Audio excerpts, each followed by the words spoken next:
voice of the beat. You know what I want? Blaze up. Come on, blaze up. It's the beat for me. Wah wah wah wah wah wah wah wah wah wah wah wah wah wah wah wah wah wah wah wah. For your guy, for your B-O-Y. Drop it for your guy, for your B-O-Y. Do it for your guy, for your B-O-Y. Come on, baby, we live. For your boy. For your boy. Also for your boy. Fix it for your boy. Drop it for your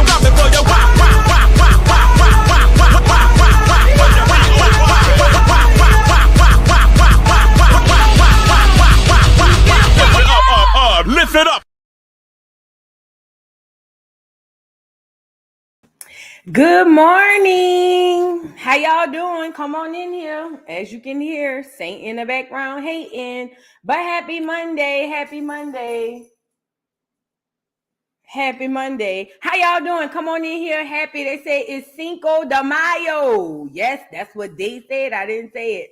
I will not be participating this year because I'm trying to watch what I eat so I can lose a little wiznate. But ultimately, go lay down, bro. Go find something. Go. I don't know. What do dogs do when they not being loud? Go do something like that. Please. Jeez Louise. Go ahead, bro. Come on. You want to say hey? Come on. Get your crazy line up here. All right. Say hi to the people.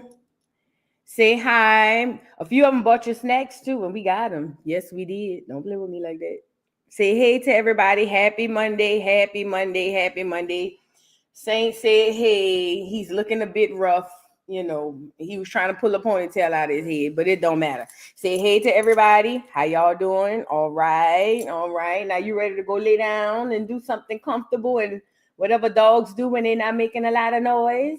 Is you ready? Oh, mommy, yes. All right. Go ahead. Now go lay down. Go find you something productive to do. Go ahead. Girl, anyways, how y'all doing? Y'all get up in here like the video. Happy Monday. We got a show to discuss, and this one is more important and all of my shows are important, but this one is important. First of all, we're going to discuss this cookout thing.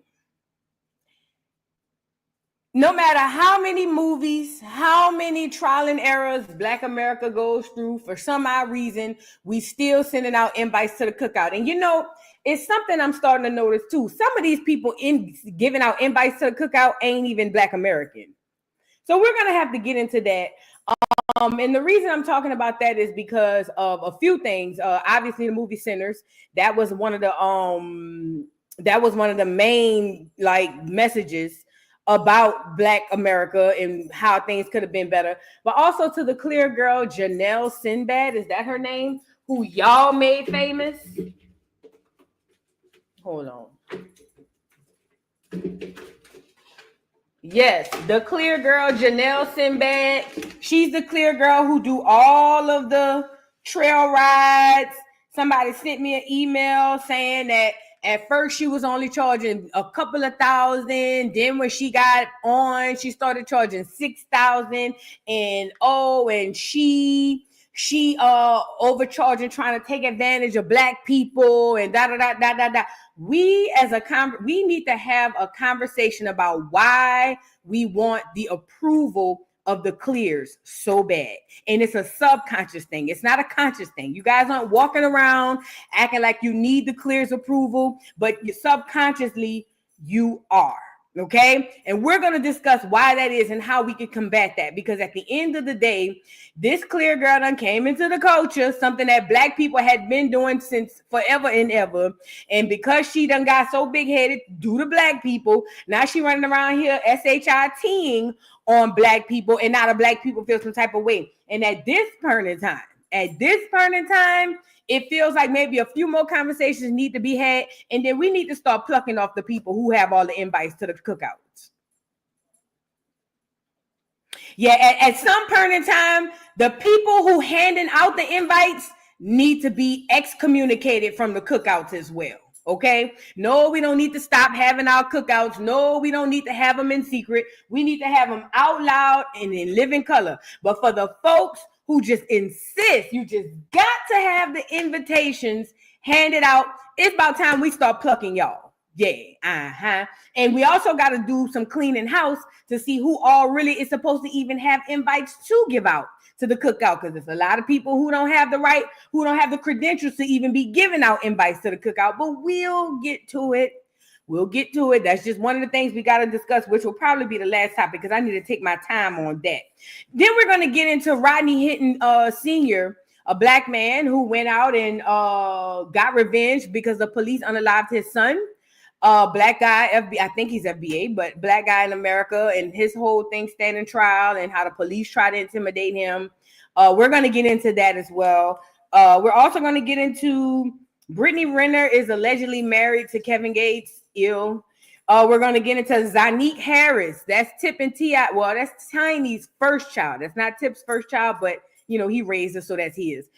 She basically talks about the same thing that King talked about a while ago, about how they didn't raise their kids, and we're gonna get into that. We also gonna get into this clear woman calling a special needs FBA kid an N-word and how unapologetically F-U she was about it, and then how the clear people rallied behind her and raised almost $1 million. We're gonna get into that. We're also gonna get into Mendeecees has responded to alleged cheating rumors, voice notes of him leaving another woman voice notes about how he appreciates her, appreciating him, and all types of other stuff. We're going to get into it. I need y'all to do me a favor. Get the likes up on the video. I don't know where we are with likes. We are 357 people in the building, but I'm pretty sure without looking at the likes, we ain't there yet. So let me do y'all a favor. I'm going to give y'all a commercial break for y'all to get the likes up. Go ahead and get the likes up so we can get right on the show. Shout out to everybody in the building. If you're here for the first time, subscribe to the channel. If you're returning, welcome back. And we about to get right on into it. So y'all go ahead on and get the likes up. Gotcha. Do your hand like this. Yeah, gotcha. Cause I'm black, niggas the black, the nigga black, niggas the black, the nigga I'm black, niggas the black, the nigga black, the nigga black, the nigga I'm black and I'm brown, I'm black and I'm brown, I'm black and I'm brown, I'm black and I'm brown. You got to shake, shake, shake, shake, shake, shake. They want the black, cause I'm black, nigga the black, the nigga black. I can never be white, the white.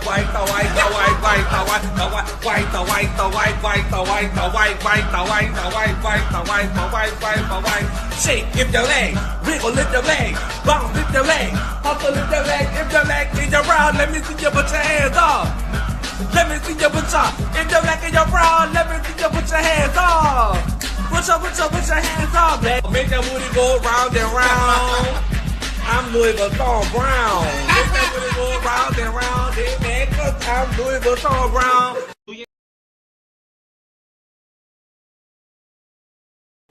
All right. Have you all friend like the video? Have you are a friend like, the video? Sorry, y'all. All right, y'all. So come on in.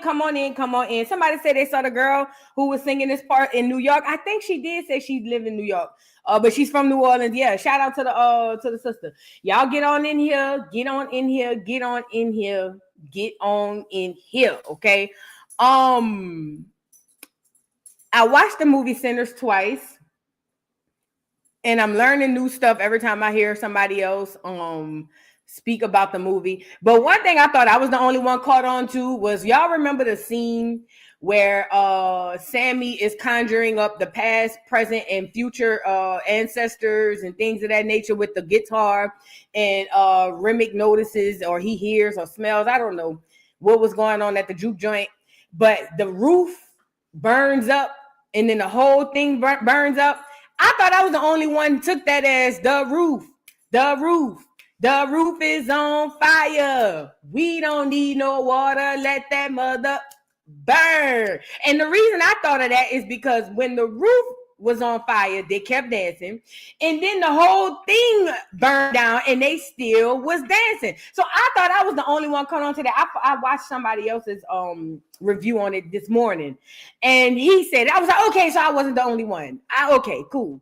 Yeah, but that's what I got from it because they kept dancing, having a great time, and it didn't matter that the whole place was burning down. You know what I'm saying? So I just thought I was the only one who thought about that. It's just a little fun fact or whatever. All right. I want to get into the show, you guys. You guys come on in, get the lights up on. Oh, a couple of announcements. Friday, I will not be able to do Morning Joce. My daughter is graduating from college on the dean's list. Honor roll, whatever they call the people in college that do really well. My baby is graduating from college, you guys, on Friday morning. So I will not be able to Joce y'all Friday, but it's for a great reason. I will be over there loving on my child and just so excited and elated that she has passed this milestone in her life. So shout out to my baby. Yes, shout out to baby Vu. She done an amazing job. These 4 years went by so fast, but I could not have asked for a better child. I swear. I'm glad she ain't nothing like me. Yeah, because I mean, if she was me, she still would have been on the dean's list, but it would have been a lot of wrestling back and forth. So I'm glad we are nothing of the same. We so completely different. She's a Capricorn. She's more patient. She's more calculated. She's smart. She's intelligent. She's pretty. She's everything, and she's mine. And I will be there on Friday, so I will not have a Morning Joce for y'all Friday, but I will have one Monday. Monday, I'll be back to do one, but Friday, I will be having to take care of that. So shout out to my baby. Speaking of congratulations, hold on. There's somebody else I wanted to go around here and congratulate, girl. Hold on. Damn it, I should have shared that. I meant to share that. Why did I do that? Crap. Don't matter. All right. Another thing I wanted to celebrate that we need to discuss. Let me get it on here. Hold on. I know I shared it. Because we gotta talk about this. I know. Oh, here we go. So, the beautiful, lovely, and amazing Katie, aka Katherine Jackson, has turned 90. I want to say the mother of Michael Jackson, Janet Jackson, Jermaine Jackson, Jackson 5. Latoya Crazy Jackson, all of these people. She turned 95. This amazing lady turned 95 today. Her expression of love and kindness is always deeply felt. We all love you, mother. So yes, Katie Jackson has turned 95 years old today, and she looks amazing. Look at her. We're all getting ready to eat, having lots of fun with our Zonnique. There we go. Yeah. Yes, that's Girl, 95 where? 95 where? That lady looked like she in her 60s. Let's talk about it. This lady looked like she in her 60s. That lady turned 95 yesterday. I'm sorry. Hold on. I saw Janet Jackson had put a post out too. me, Grandma. Okay, thank you. Okay, where's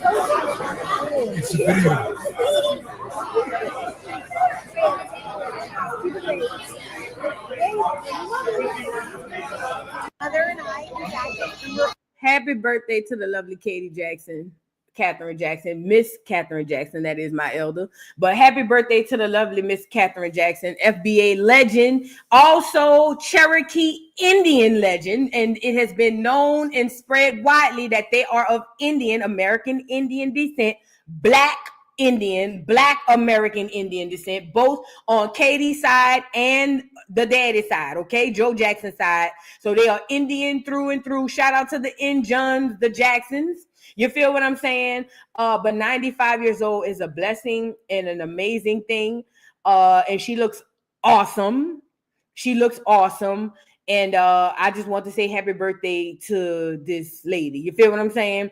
And again, 95, girl, please. 95, girl. I know some women who 35 don't look that good, girl. Yes, if any of y'all didn't know, that yes, these are Indians, like out loud. Like Katie's side is, I forget what tribe is which on each side, but both Katie and Joe Jackson are Indians. Oh, and by the way, I heard that was the reason why they call Indiana, because the amount of Indians that were there when I'm not sure. I haven't went over and checked it out, and I don't mean them $5 footlongs. I mean the Black American Indians, the copper color people.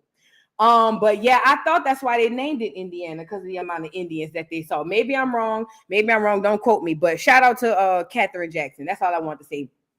Nigga said LaToya looks like Michael at 100 years old. I know y'all lying.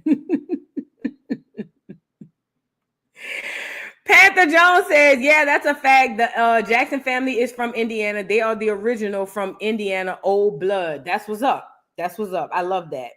I love everything about that. D, thank you for becoming a new member. Thank you so much. And Kiki31, thank y'all for becoming a new member. All right, let's get into the show. Y'all get the likes up on the video. Okay? And let me say this too, because I have this on my daddy's side. Don't ever be confused and don't ever get it twisted. We all have family or ancestors or elders in our family that are Indian, and they have the long, cold black hair, and they got the darker skin or maybe the fairer skin. And one of the things we love to acknowledge about our Indian ancestry is how they have the long, cold black hair. I have it on my daddy's side. My daddy explains or describes his grandmother the same way. Long, cold black hair, Indian, da, da, da, da. Let's really be clear about this. Shout out to those Indians. But the original American Indian looked like me and you. Okay? Now, I'm not saying that these people aren't Indians as well, because obviously they are. Through mixing and a whole bunch of other things came the long, cold, black, you know what I'm saying? And not all of them. Some of them naturally have long black hair. Let's really be clear. But I'm talking about the ones who look mixed.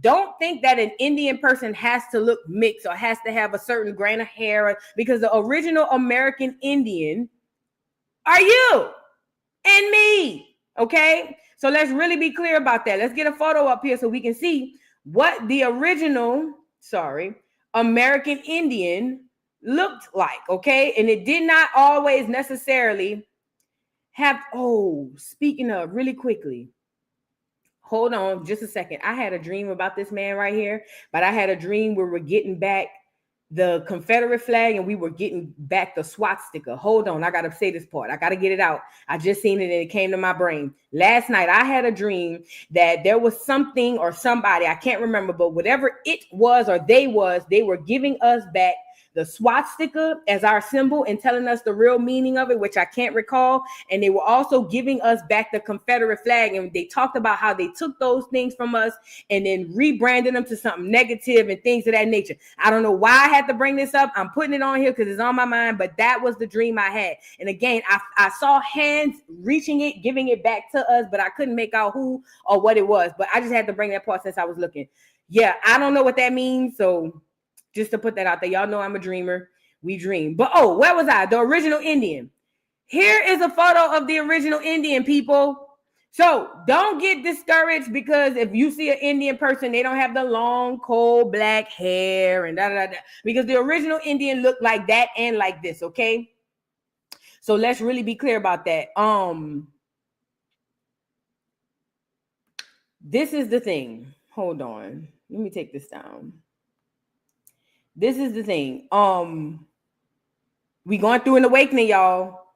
We going through an awakening, and it's happening. And I don't know what's all going to happen in our time, but it's happening. Okay? It's happening. So let's really be clear about that. Now let's get into the show, y'all. I want to start with talking about, hold on. Let's get Brittany Renner out of the way. Oh my God. So Brittany Renner and Kevin Gates is allegedly married. Allegedly. And for some odd reason, it's just like, ew. Now, I thought he was still married to Dreka. Did he ever get divorced from Dreka?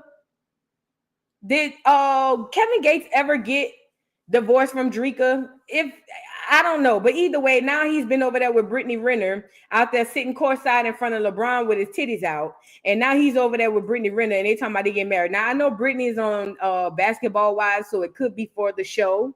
Y'all got to understand a lot of these things that happen on social media are for TV. So whatever. But Brittany said it's her husband. She said she's a new woman ever since she met him, even though she's ran through, no shade, but she's a new woman and she's happy because her husband, Kevin, makes her life a little bit better. Y'all get into it. So Islam has made my life better in every single category. And like my husband says, the closer you get to God, the more you get. And literally in every category of my life, I mean, dreams happen, like miracles happen once in a while every day, you know, so it's been really beautiful. It's changed my life for the better. I'd love to hear that. I mean, of course, Kevin is here supporting you tonight. How does it feel to have him stand behind you? And what is it about him that you were like, he's the one for me? His name echoes in every chamber of my heart. And it's hard to describe a love like that. All I can say is that I'm with the person that I quite literally dreamed of.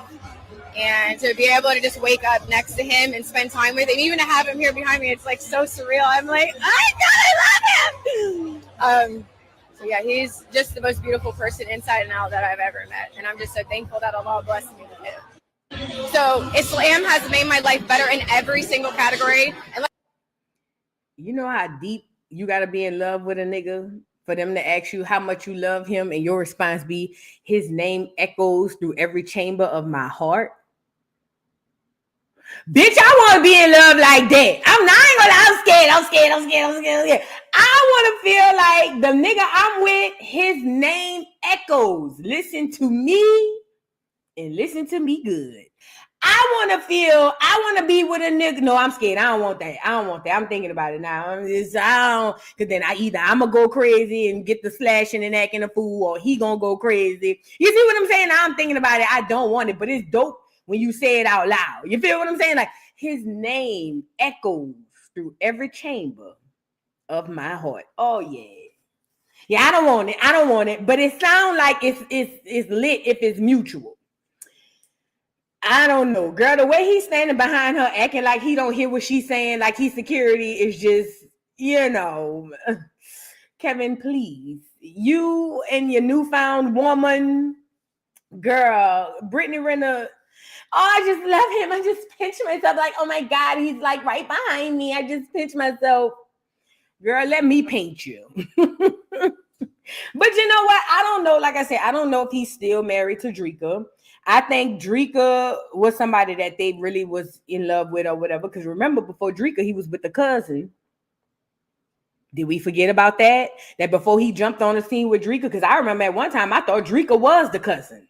Before he jumped on the scene with Dreka, he was over there sleeping with his cousin, and they were still together. Okay? Now, I don't know if he's done with the Dreka situation on paper. Maybe they had, like somebody said in the comments, a spiritual marriage. I don't know. You feel what I'm saying? But ultimately, it's cool for the TV. I think it's a lot for Basketball Wives. I think it's a lot for social media. I think it's a lot for that. Okay? Abundance and Clarity said what? Yes, he was sleeping with his cousin. They was in a relationship. So according to Kevin Gates, he said that he found out that he was sleeping with this girl and they were together. And then somehow, some way, I guess she bought him around family, or he bought her around family. And it turns out that that's his cousin. And he said, well, the damage was already done.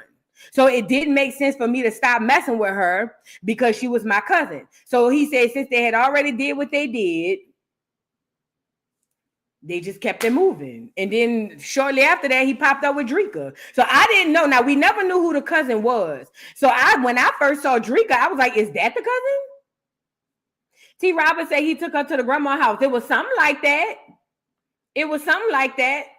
Mm-hmm. So when he popped up with Dreka, I was like, well, is that the cousin? Like, who is that? You see what I'm saying? Glamorous said, is he a Malone too? Probably. He might be a Malone. Unfortunately, y'all, he is an engine. He is an FBA. We got to take our goods with our bads, our highs with our lows. and he is an FBA engine, unfortunately. But you know, it is what it is. But yeah, so either way, yeah, she is excited about her new husband. Congratulations, girl. I guess. Congratulations, girl. We'll see how Basketball Wives move on. Black Puerto Rican, that nigga ain't no Puerto Rican, girl. He ain't no Puerto Ricans in Baton Rouge. That he's a black man. He probably told y'all some stuff like that. Kevin Gates is a black man. He's not Puerto Rican. I promise you he's not. He not Mexican. He not Puerto Rican. He black. He black. He black. He black. I promise you. I promise you he black, unfortunately. Y'all just don't want him to be black because he acting a fool. He is though. He is. He be saying anything, and that's the thing people don't understand. I think I seen the interview where he came back and said, nah, he was just trolling. He was just saying that because somebody said at the time. Yeah, I don't know. Either way, let's move on. Now we need to get into who we going into. All right, we got rid of Brittany Renner. Let's talk about Zonnique talking about Tip and all of them, okay? So Zonnique Harris, who's Tiny's first child. This is her child outside of Tip. So this is her first child before she met Tip. This is the baby she was pregnant with when she was with Escape. So, okay, boom. Zonnique Harris does an interview, and I don't know if y'all recall a while back when King was getting into it with his parents or with Tip, and remember they almost had the whole fight at the situation. So King came on and basically told us that basically T.I. and Tiny didn't raise him, and I told y'all I believe that because they were too busy. So basically King had came out and said, look, my mom and daddy didn't raise me. I was over there by my grandmother who apparently lived or allegedly lived in the hood or whatever. So he was over there by his grandmother. Now, while I believed that he was over there by his grandmother and that basically, like according to King said they only went to the big house, meaning to the house that we seen on TV when they were shooting. Okay. But ultimately he said that, his mama and daddy didn't raise him. And when you think about working and how Tip's career blew up, Escape was just on the decline of their career blowing up, it makes sense that the kids were at the grandmother's house. Now, of course, King is entitled. He's annoying. He's weird looking. So we were all like, yeah, even though we agree, we still feel like you get on our nerves. You feel what I'm saying? It hits different when Zonnique, the oldest daughter, comes out and says the same thing. Now, this is the oldest daughter. Like I said, she's not Tip's biological child, but he raised her, so that's his child. She's Tiny's first daughter, and she speaks about how basically she didn't spend a lot of time with her parents, that they were always together, hip to hip, tied together, and basically that she would have loved to have more time with her mama, but her mama was running behind Tip. Okay, now again, we heard it with King, and they're gonna play a little bit of King talking about it as well. But when she said it, it kind of adds a little more validity to it, which I believed it when King said it as well. But let's get into it. Hold on, I thought I had the volume up. Sorry. Like, I'm honestly like my mom being like with Tip all the time. Damn. Like, timestamp that. Not timestamp that. I feel like even now and today, like that's how it is. Like they're just tied to the hip. I don't know. I feel like kids just long to have their parents. Like I grew up in a great house. Like my grandparents are literally the reason why I am. Like I don't take no shit, all that. But I wanted my parents. Yeah. You know, everybody think King just came from this lavish background. He's like, nah, bro, I was in my grandmother's crib. The most. This is what he said. Like, bro, I was. Him too. And she lived in like that's what he said. Yeah. He was born with a silver spoon. Yeah. That's what I'm trying to say. He just wanted it to get to make him look better. He say he know not to. Silver up. Sid used to have to come to my grandma's house because I'm getting in the fight. You act like a baby to go to your grandma's house. Every day. You used to hold your breath. I wouldn't put up nowhere. You ain't had me put up nowhere. Like you ain't had me behind the mansion. I was outside doing what I wanted to do. Like, what? No, I'm being real. You lying. You over here flagging. You're capping. Nigga. You capping. You capping. You capping. I know you. I know you. What's wrong with y'all? Why y'all doing that to me? Y'all know me. You know I stand on business. Why you even letting somebody play with me like that? Why you letting somebody play with me like that? Why you letting him play with me like that? Why you letting him play with me like that? No, ain't no joking. What do you mean? You are embarrassing yourself and your family. You embarrassing yourself. You are embarrassing yourself. But you can't do nothing with me. Ain't shit. I would say what hurt me would be like,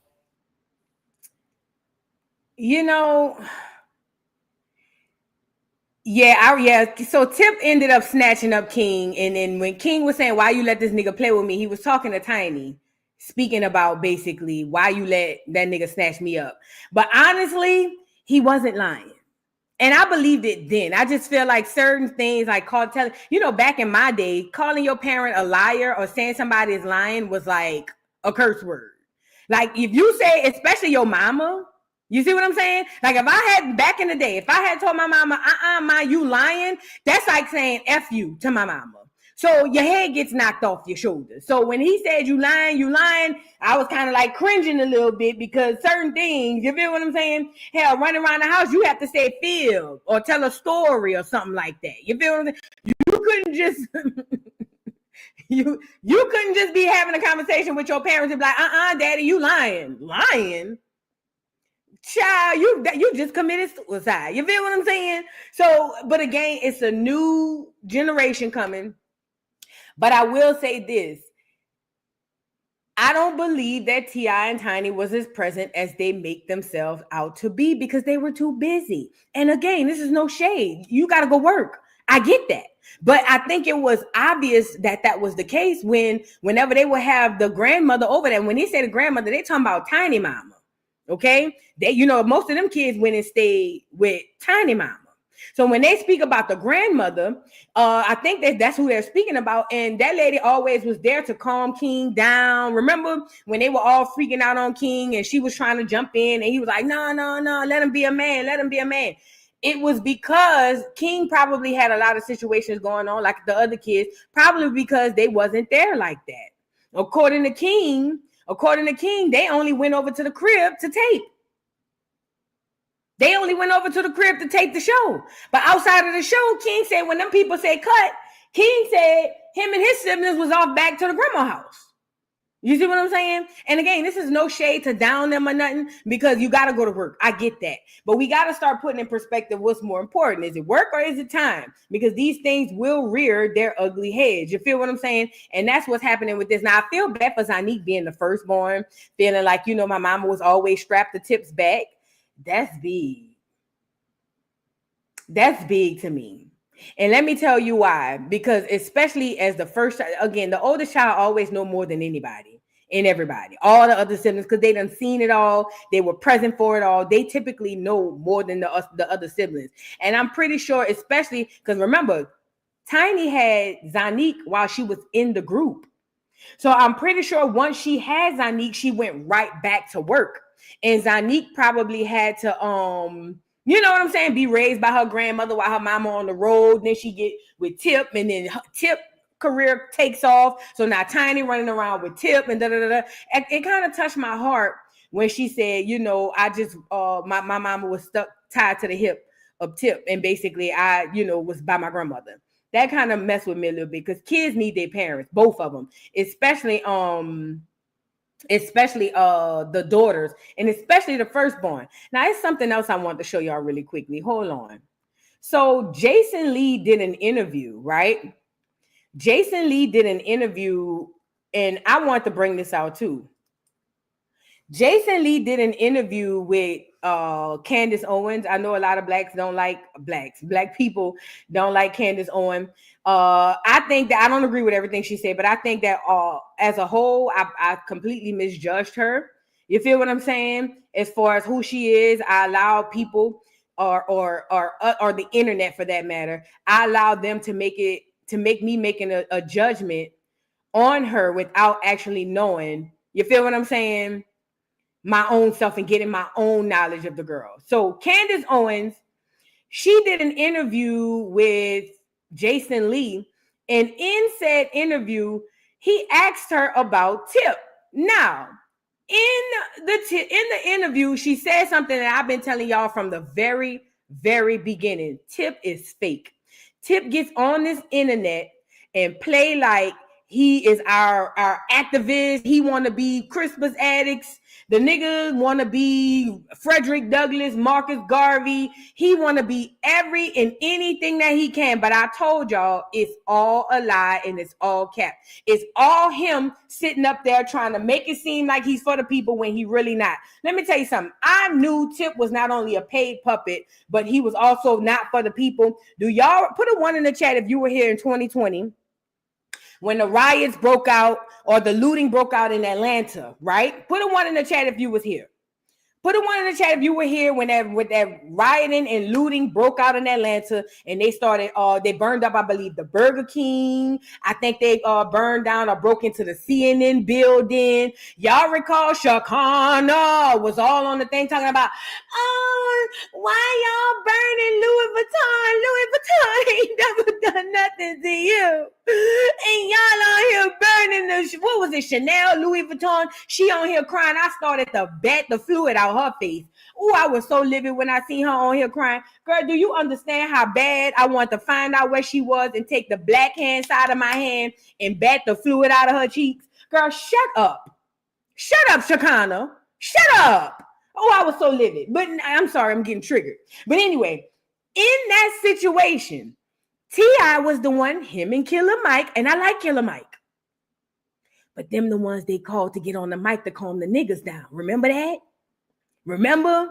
Tip, y'all wrong, bro. You're tearing down your own community, bro. The CNN building ain't never did nothing to y'all, bro. Y'all need to simmer down, bro. This is the Black Wakanda, bro. This is the black. Let me see if I can find that. This is the Black Wakanda, and y'all around here tearing down your own communities. Let's really talk about us tearing down said own communities. We don't own nothing in them communities. Hell, quiet as is kept, your favorite celebrities don't own nothing in them communities. They leasing too.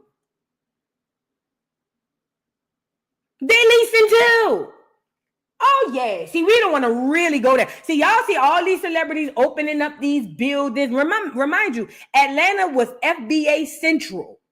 And all these foreigners and all these clears coming in here and they are buying up all these places and are leasing them to your favorite celebrities. So even your celebrities don't own nothing. So you know the regular folk don't, for the most part, they don't own the stuff, okay? So he get up in here hollering about Black Wakanda, Atlanta is Wakanda. Hold on, let me see T.I. Let me see, Wakanda. Is that how you spell it?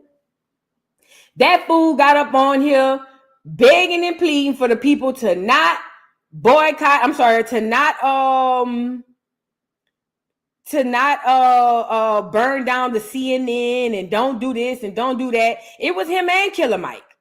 But I understand that these people are only able to operate so much so, you know, in so many conditions. And then also, hold on, what the hell is going on with this damn thing? And I understand that there's only so much that they can do. Let me see. I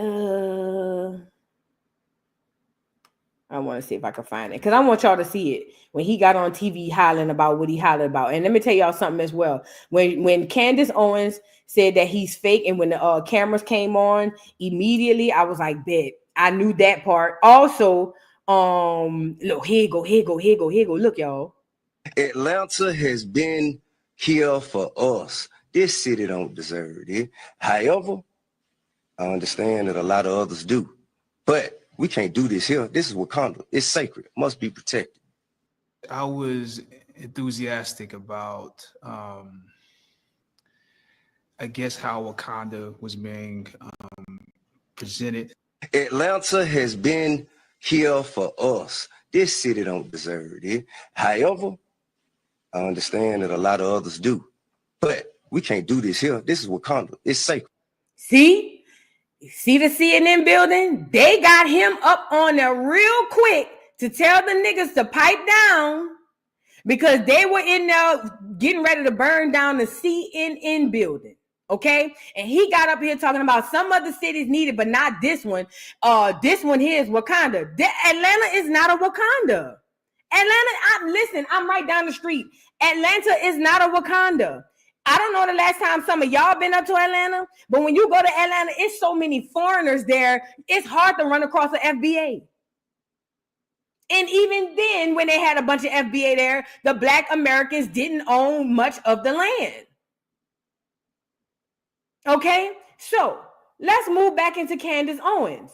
So Candace Owens did a podcast with Jason Lee, and in this podcast, she speaks about Tip and talking about how she have no respect for him because backstage he had conservative ideals. He was speaking her language like, yeah, yep, I believe that. Yeah, I'm the same way. She said, but as soon as the cameras came on, here he come hollering, but what you talking about was some bull. What do you say? And went against her for the crowd. But it's not just Tip. It's a lot of other these folks that's out here like this. And I told y'all we gonna have to deal with this, right? So let's get into what she said about Tip and how she don't respect him for being fake. I will give you your credit because I'm gonna tell you one forum you were in that I liked, and I was like, you are holding your own. It was you and T.I. at the Revolt Summit. That ain't nothing you I haven't breeze even over. finished the sentence. How am I making You light of started anything? with some bullshit. Okay. He's such as he is. And just to give you context, do you guys know what they were arguing about? Because I remember watching that summit. They were arguing that basically the whole Make America Great Again, Candace Owens was basically saying what was true, that Black America prior to the civil rights movement economically were doing exceptional as a culture, as a collective, meaning we did not get jacked up until the civil rights movement. She wasn't lying.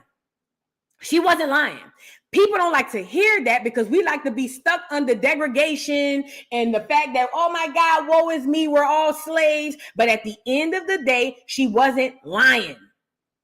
She wasn't lying. And so Tip is trying to take that narrative that she bought out and said, hey, economically, we were not doing bad as a culture. And he turns around and before she can even explain it, goes in, and what you talking about is some bull. You trying to say that we was doing good? Yes. Yes, Sharice, he kept cutting her off. And he kept cutting her off because he knew that if she started spitting, it would start making more sense. So he kept cutting her off, not allowing her to speak. Okay? So with this being said, this is the first time I said, well, let me go listen to this girl because I kept seeing how he kept cutting her off and not letting her speak. I'm like, let me go look at this girl and see what's going on. But it's not even about him doing that. It's about him lying and putting on a persona in front of us, right? To make it seem like he's on our side. Most of y'all celebrities do that. Do you think about it like this? Think about it like this. If you're rich, put yourself in the celebrity shoes. You're rich. You don't deal with half or a third of the stuff that these regular Black folks deal with. Everything's going in, most of the things are going in your favor. Are you really going to go against your own better interest for the masses? Most people don't. But they get on this internet and on these TVs and they act like they're doing it when behind scenes they're doing the completely opposite thing. Okay, so that was the clip. Let's get back into what she says about Tip. Such a scam artist. You guys have no idea. Who, T.I.? Yeah, he's like the whole thing's an act. Like he is literally just a whole op. I have no respect for him because he's just a whole op. T.I. and I had whole conversations before we got on that stage, and he's basically conservative. Kanye put me in touch with T.I. We talked about stuff. He was like, yeah, I agree on this, blah, blah, blah. I just can't get behind Trump. But so y'all didn't seem to agree at all when you got on the camera. He turned, as soon as we got in front of cameras, it was a show. But you handled it well. Yeah, though. because I don't like frauds. But were you prepared for it to flip like that? Mm-mm. That was a good one. Yeah, he's I thought you held your, I mean, it seemed a little performative. He was being very performative. Yeah. But I do like Killer Mike. Killer Mike's excellent. Behind the scenes, in front of the scenes, same person. MAGA is different than being conservative. Would you agree to that? No. I think MAGA just gave a name to people that were tired of New York and LA deciding on how the rest of America lives. New York and LA got too loud. And then finally, the rest of America said, you know, we've been here a very long time and we're kind of tired of being caricatured by the rest of you. That was a good point about New York and LA being the deciders. But let me say this, y'all. She was right. Regardless of how you feel about Candace, she was right. One thing about Candace, see, a lot of I figured out a lot of people like to be surprised and they like the devil snuck up on them. Whatever you don't like about Candace has been on here screaming it loud and proud. Okay? Rather it's what she say about Black America, the immigrants, the orange juice people. She's been saying it and she's been unapologetic about saying it. But I could deal with that because at least I know when to deal with Candace, how to deal with Candace. And you see what I'm saying? I'm not saying she always right. I don't agree with everything she's saying. I'm never saying that she's always right. There's a lot of things that she say that I don't agree with. Okay. So let's really be clear. I'm not saying, but I'm saying in this particular instance, in this one, she's right. T.I. is fake as F. Black America has to wake up about what makes them feel good. He does what makes you feel good. Let's not gloss over the fact that she said, hey, behind the scenes, we were saying the exact same thing. He's extremely conservative. But as soon as the camera comes on, all of a sudden now he's left wing leaning and he's on your side. I personally would prefer a person who's going to tell me who they is up front. I don't like being ran up on or snuck up on. You see what I'm saying? Like that. And at the end of the day, Tip is fake. He's a paid puppet because guess what? While he on your side, as soon as the riots broke out and the CNN building was up for grabs, as soon as the white folks was afraid that the CNN building was gonna burn, look what they did. Atlanta has been here for us. This city don't deserve it. However, I understand that a lot of others do. But we can't do this here. This is Wakanda. It's sacred. It must be protected. I was enthusiastic about. Soon as they got ready to tear down the CNN Atlanta building, has been here for us. This city don't deserve it. However, let's really be completely honest. Atlanta has completely abandoned its foundational Black American population. Let's talk about it. Since he talking about Atlanta been here for us, he's just doing his job. He's a puppet. Okay. Atlanta has completely turned its back on foundational Black Americans. And let me tell you why. I'm up there all the time. Let me tell you why. Everything around there is based on immigrants. Immigrants. Your mayors you got coming through there, paving the way for all these immigrants to come in and get all the jobs. Everything. Every time you turn around, you're running into an immigrant working at all. So where are the FBA people working? Because apparently everybody in their mammy in Atlanta is hiring the immigrants. Okay? And not just the clear ones, the black ones alike. Immigrants all over the place. Atlanta has not given a F about FBA probably since prior to civil rights. I'm going to be completely honest. All the people that we get emotionally attached to in Atlanta are literally single-handedly tearing down Black Americans in Atlanta. And they too slow to even see it. They don't even realize when they get up out of their bed and they go to the stores and they go to the malls and all these, can I help you? Can I help you? And they're barely speaking English and you wondering why you can hardly afford your bills. They're not putting the two and two together. But they feel good. These folks, he Black. The mayor is Black, so that's all that matter. Or you see what I'm saying? This is the point. Atlanta don't give a damn about FBA. So even in this time, when he's hollering, Atlanta's no, we need to stop this, all this because they was getting ready to burn down the CNN building. T.I. is not who y'all think he is. T.I. is one of those people who puts on for the camera, and it goes back to the situation with Zonnique and King. He puts on for the camera. He's not who you think he is. Just because the nigga could trap and say big words don't mean nothing. He's not who you think he is. I don't deal with Tip nor Tiny. I don't give a damn about none of them. I don't have no beef or animosity towards them, but I understand that Tip is a bunch of large word spitting. He ain't nothing but a large word spitting crook. You see what I'm saying? So when Zonnique says what she says about her father, I believe her 1,000,000,000% because I've seen him do it to the Black American population. Okay. So yeah, like I said, I believe that that King boy was saying what he was saying, coming out of truth. I believe that. But at the end of the day, y'all got to watch these celebrities who y'all claim is y'all celebrities. Y'all claim these people y'all celebrities, and then turn around and they really running amok on y'all. Okay? Now let's move on. I want to move to wait, not that yet. Not that yet. Let's get into this lady in Minnesota. Hold on. No, before we get to her. Mendeecees. All right, let me run this back. So Mendeecees, that's Yandy Luther the King's husband. He was caught cheating. We talked about this yesterday at the dollhouse, but in case you wasn't there, I'll pull it up again. Tasha K, shout out to Tasha K. She found the chick who he was cheating with. The chick put up the voice notes, and we found that Mendeecees not only is cheating on his wife Yandy Luther the King, or AKA Yandy Mandela, but he's also he's trying to fall in love, it seemed like. He's sending bitches voice notes and all types of stuff. Y'all get the likes up on the video. We're going to run through this and we're going to get into his response. And from a very high profile source, the receipts that we just got on Mendeecees, we all knew when he was on Love and Hip Hop and he was talking about Yandy wasn't taking care of her wifely duty and she would rather work than take care of him. His ego was bruised because, you know, he was kind of limited at what he could do. He was used to being a dope boy that was wanted by everybody. And now Yandy don't really need this nigga. And so this is the type of nigga here that needs women to make him feel like a man because he is shaped and talks just like a female.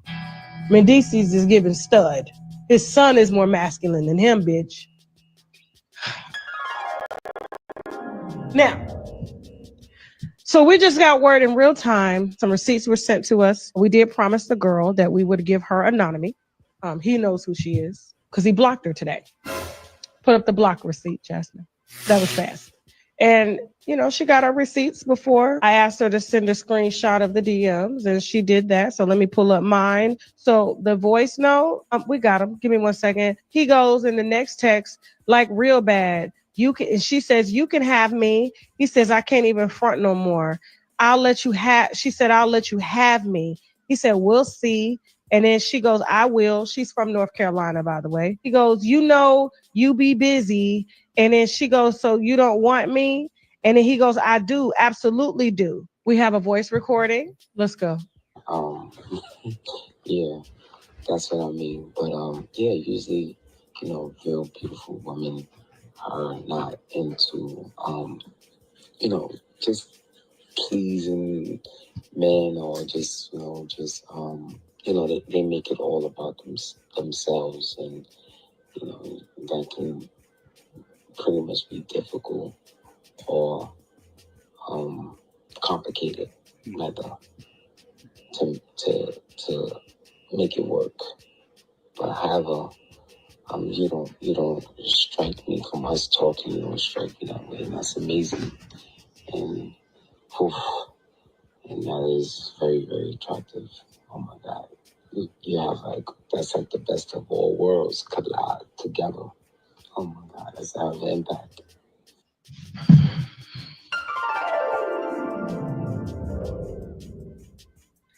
I'm just trying to figure out, like, was he talking about Yandy? You know, there's beautiful women out here, but they're not willing to please men, because he did say that on Love and Hip Hop, didn't he? He said on Love and Hip Hop, like, she's not pleasing me. She's very beautiful, but you know, but you seem like a pleaser, and that's very attractive. Why would he be telling another woman that women out here aren't willing to please men, but she sounds like she does? That's very attractive to him. Sounds like a married man. That boy horny. He real horny. He sound like he was like hard. What y'all think Yandy gonna say to this? Is she gonna say she sent the receipts? He was talking to me. We was role playing. Get him off the screen. He smells like semen. This came from. So now you can't deny the voice notes. That's definitely collateral. Okay. That's collateral. You can't get around that. Okay. At the end of the day, it would be one thing for the text messages, but my girl went got the voice notes. Okay. And he's mentioned before that Yandy ain't satisfying him. You see what I'm saying? Nola girl said that sound like AI, girl. Y'all is crazy. So look, so that came out. this is the thing. Somebody named Plug on Guard said one thing, Yandy is smart and will sue her. Y'all can't sue everybody for spilling all your business. Do y'all not understand that Tasha has gone through the legal system and understands what she can and can't do? Every time somebody says something about one of y'all faves, y'all get on here talking about who gonna sue Tasha. Y'all think Tasha really out here that reckless again? No. The girl came on here and gave the voice notes. It's gossip. That's what we do on these channels. We gossip. Everybody don't know. Oh, one thing about Yandy, she's smart and she's Sue. Is she smart? Is she really smart? Is Yandy, this is a real question. Is Yandy really smart? And what she gonna sue? Who she gonna sue? Like, it is what it is. Yandy and Mendeecees has been playing in our face for the longest, trying to make it seem like they happy and this, that, and the third. But let's really be clear. Who on here from New York? Y'all know the word on the curb back in the Love and Hip Hop New York days was that Mendeecees had hoes running all around New York. What's up? Who from the heavy boot place? Get in the chat. Girl, them people, when they first got together, when I first ran across Yandy and Mendeecees, or Yandy by herself, period, on Love and Hip Hop New York, the word on the street, and I was all the way in New Orleans, okay? I wasn't up there. I was all the way in New Orleans. But even in New Orleans, the word on the street was that Collateral had bitches out there, girl. What is you on? So this is what they're used to. This is what they're used to. Like, you know, like, it is what it is. But at the end of the day, it's about saving face. It's about the look in front of certain people. That's what this is all about. It's about nothing but that, okay?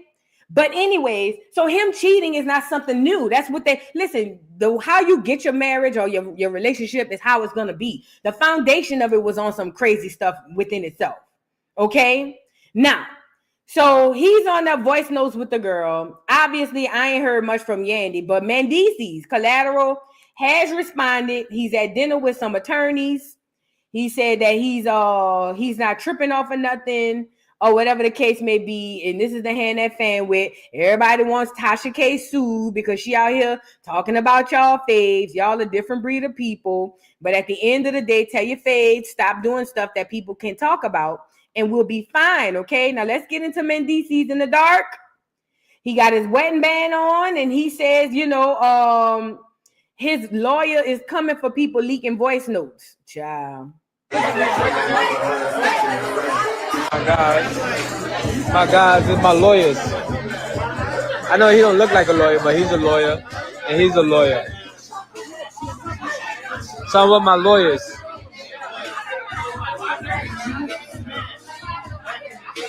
I sick lawyers on people, so tell them get prepared, because I'm coming for everything.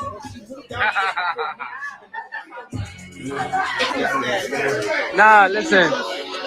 So they running down some litigation to me. So they putting me onto some shit that I need to do or they gonna do for me.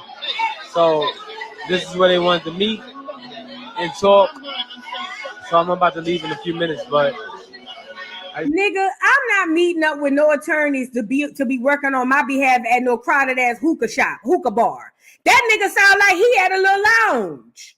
I'm not taking no attorney seriously. Listen to me and listen to me good. I'm not taking no attorney seriously who say we could talk about the case, meet me down in Magic City. Nigga, what? No! I'm supposed to be coming into your office. You see what I'm saying? You supposed to have a glass of water with me, waiting for me with no ice in a glass. You see what I'm saying? With a pitcher, the ice done already melted in the pitcher. So when they pour it into the glass, you see what I'm saying? It look like it's cold because it got a little frost on the glass, but it's really room temperature. We supposed to be sitting by a long desk. You supposed to be all the way on this side. I'm supposed to be on this side. You supposed to come in with your suit on with the folder. You feel what I'm saying? And put the folder down and say, what's going on? What, you know, how can I help you? And I'm supposed to say, man, they on my ass. You feel? We ain't supposed to be at the hookah bar. I used to hit the kitchen lights, cockroaches everywhere. No, we're not supposed to be hitting that in between talking about the case. And he has yet to say that that wasn't true. He has yet to get on here and be like, they lying on me. That wasn't my voice. Come on now. Y'all got to be stronger than this. This why, and they wonder why some black people don't want to hire black lawyers. This nigga called the meeting at the hookah bar. You can't make this up. Just popped on live while I sit here and let them do their lawyer talk.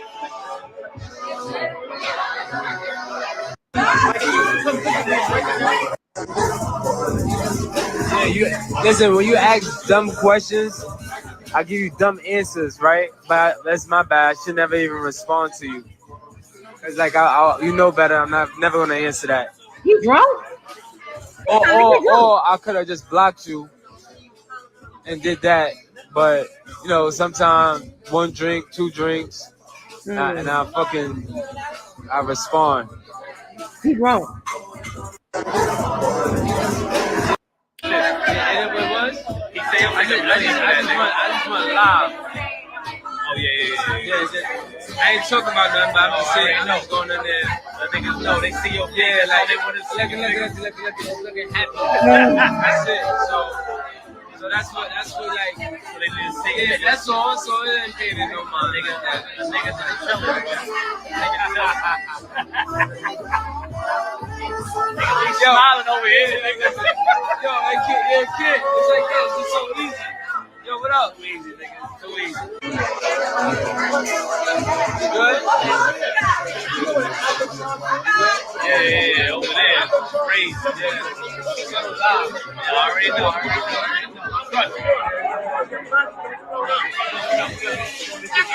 Some of these bitches is albatross. Oh, Mendeecees, collateral, please. That nigga out with his friends at the bar.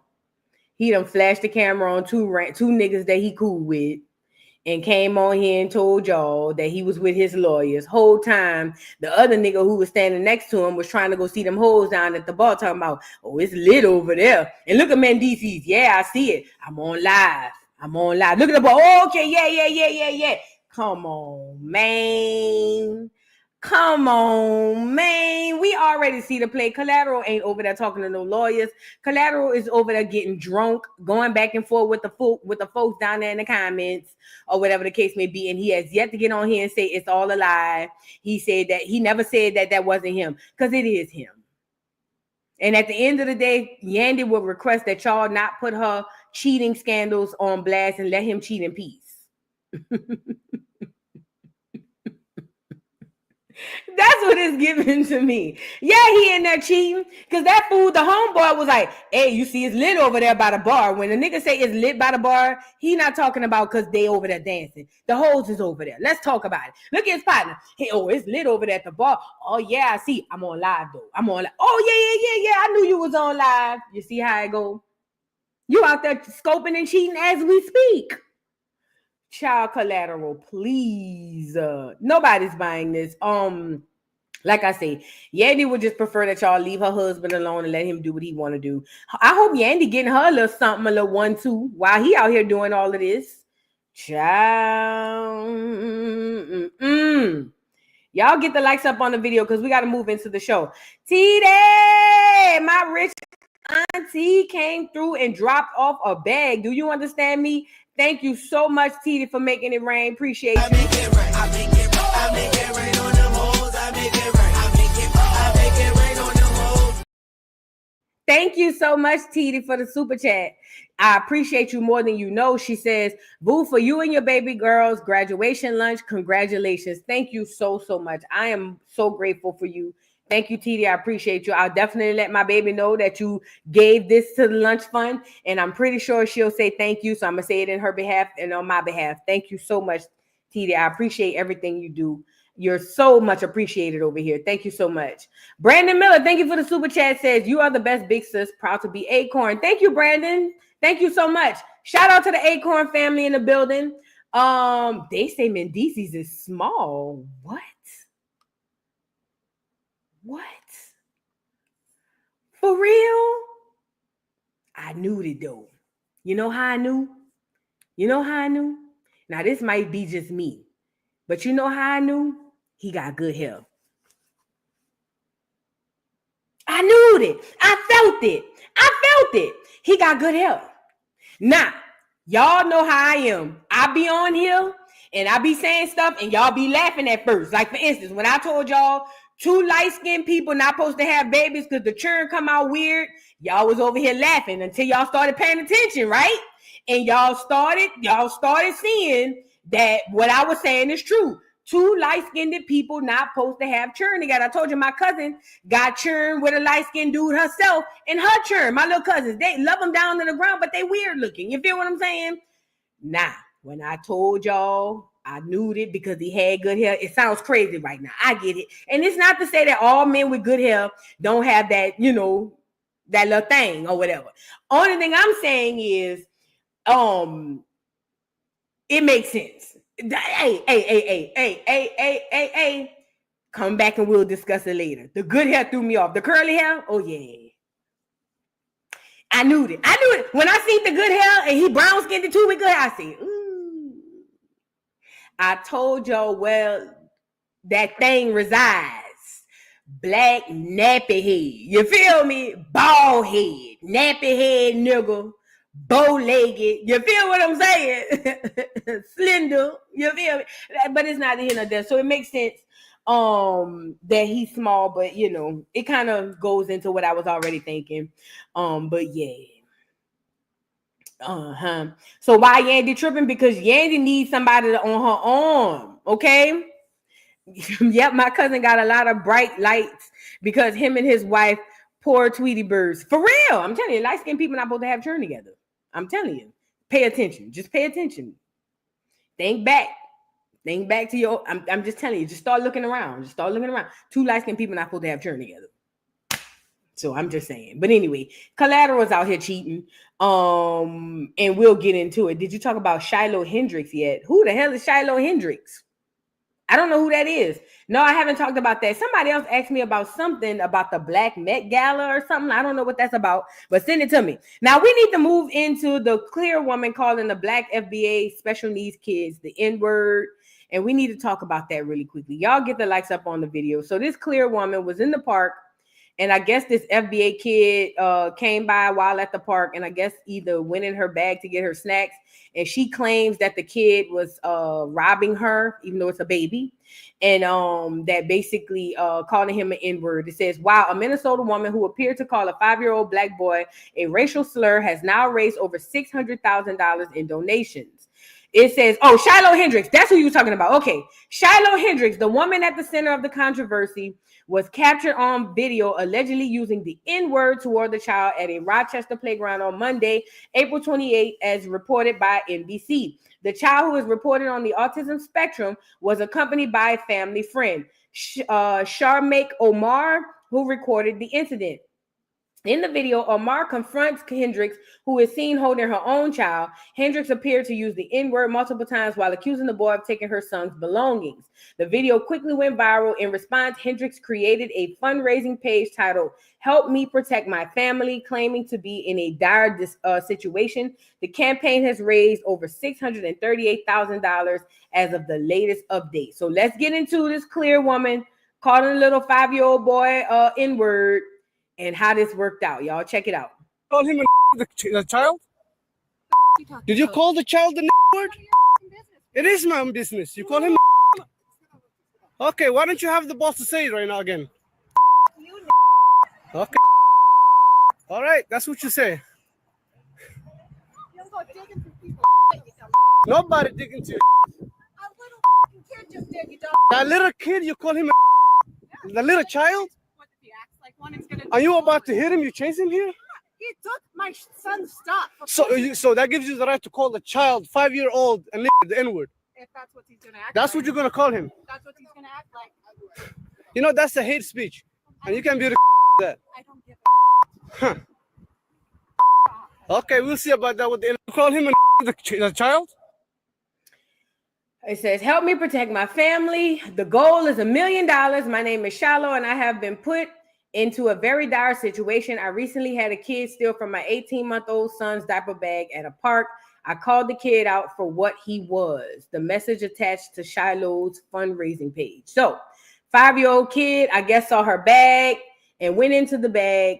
They say the kid's a special need, but even if he wasn't, he's 5. And she calls him an N-word. And then whoever this person is goes confront her. And here we are.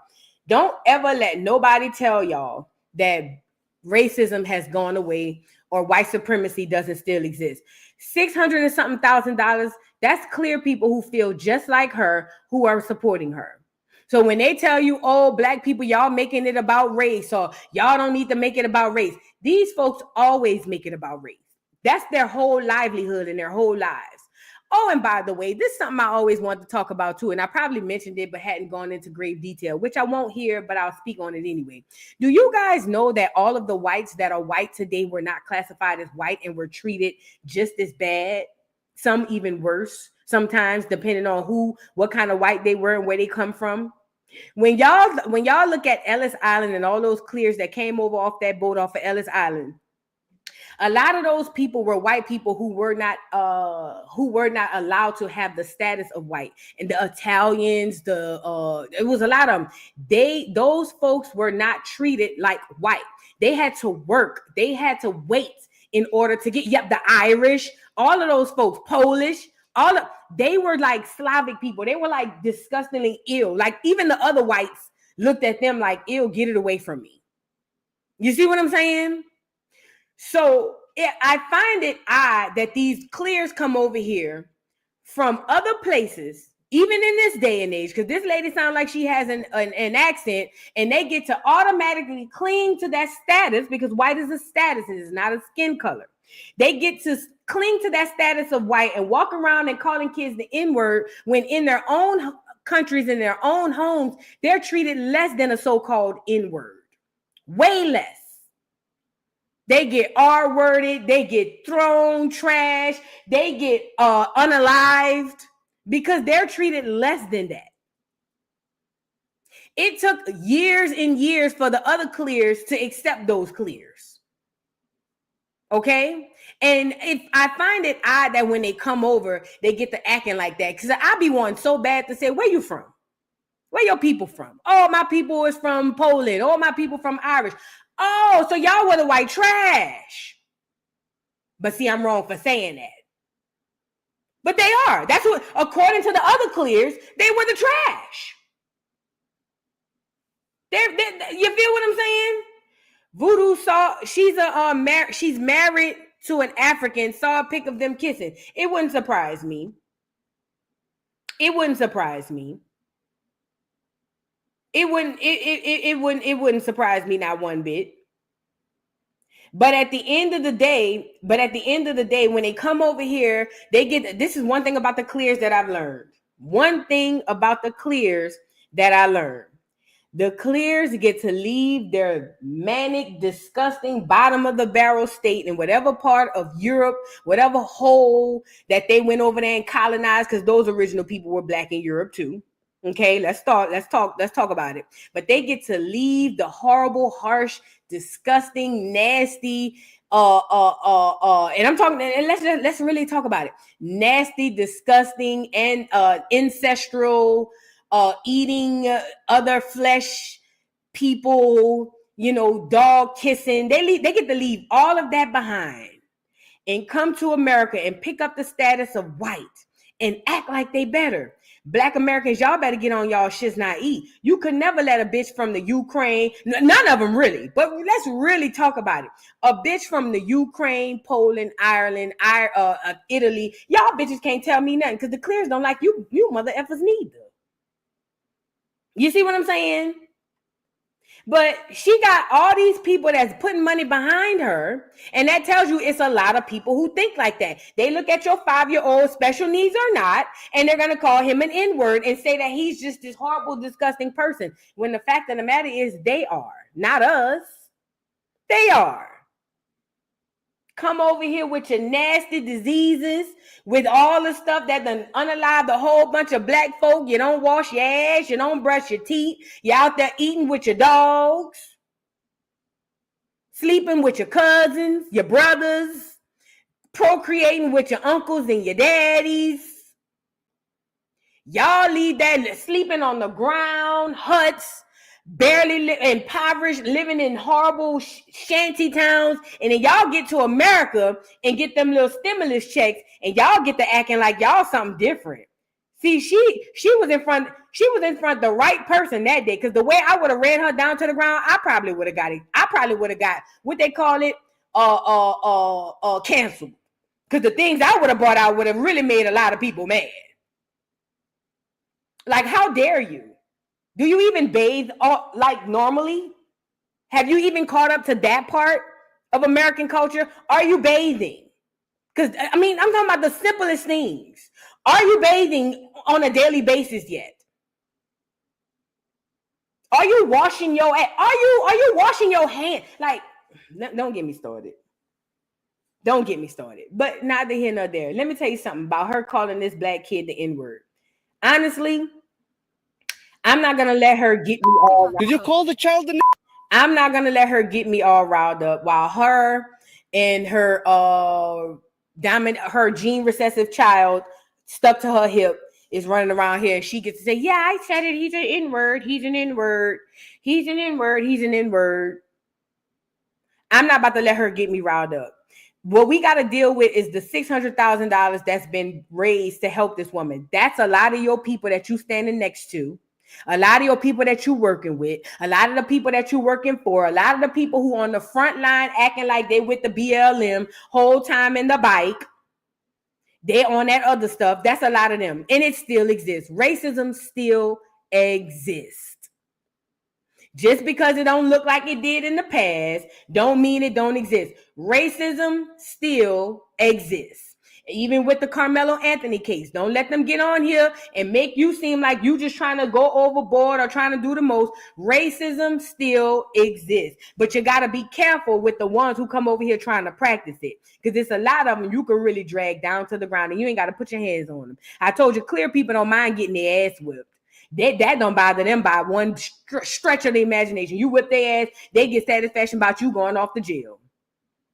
So they don't care about you whipping the ass. That's whatever. You feel what I'm saying? But when you start to really talk about who they are and where they come from, and you start cutting deep, even in the film Sinners, Remick was an Irish vampire who they were overtaken by Christianity as well, and they were treated as horrible as slaves. Okay, took their religion and made them Christians. Okay. He was following them to try to get back to his ancestors. When you start peeling back the layers on these folks, that's it. You want to cut them deep? Start asking where they from.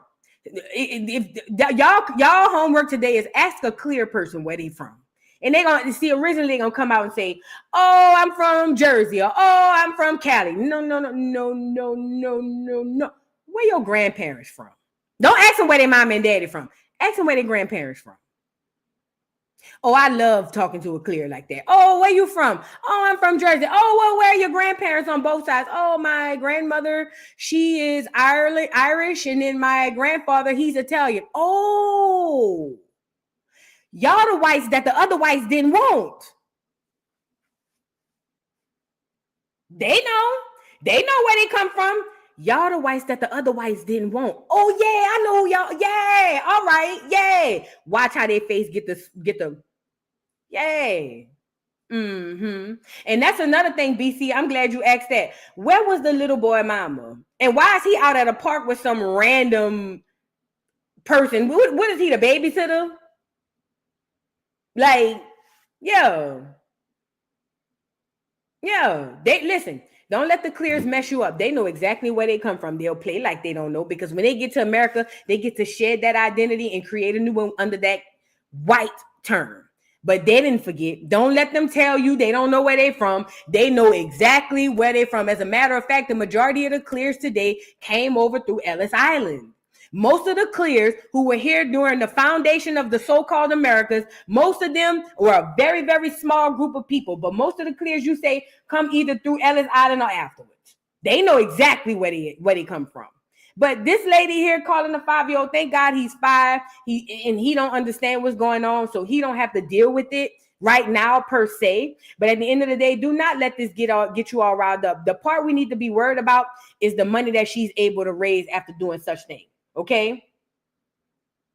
That's what we need to be worried about. How was she able to raise that money amongst these so-called clears who claim that they're not racist? And this is what I tell y'all all the time.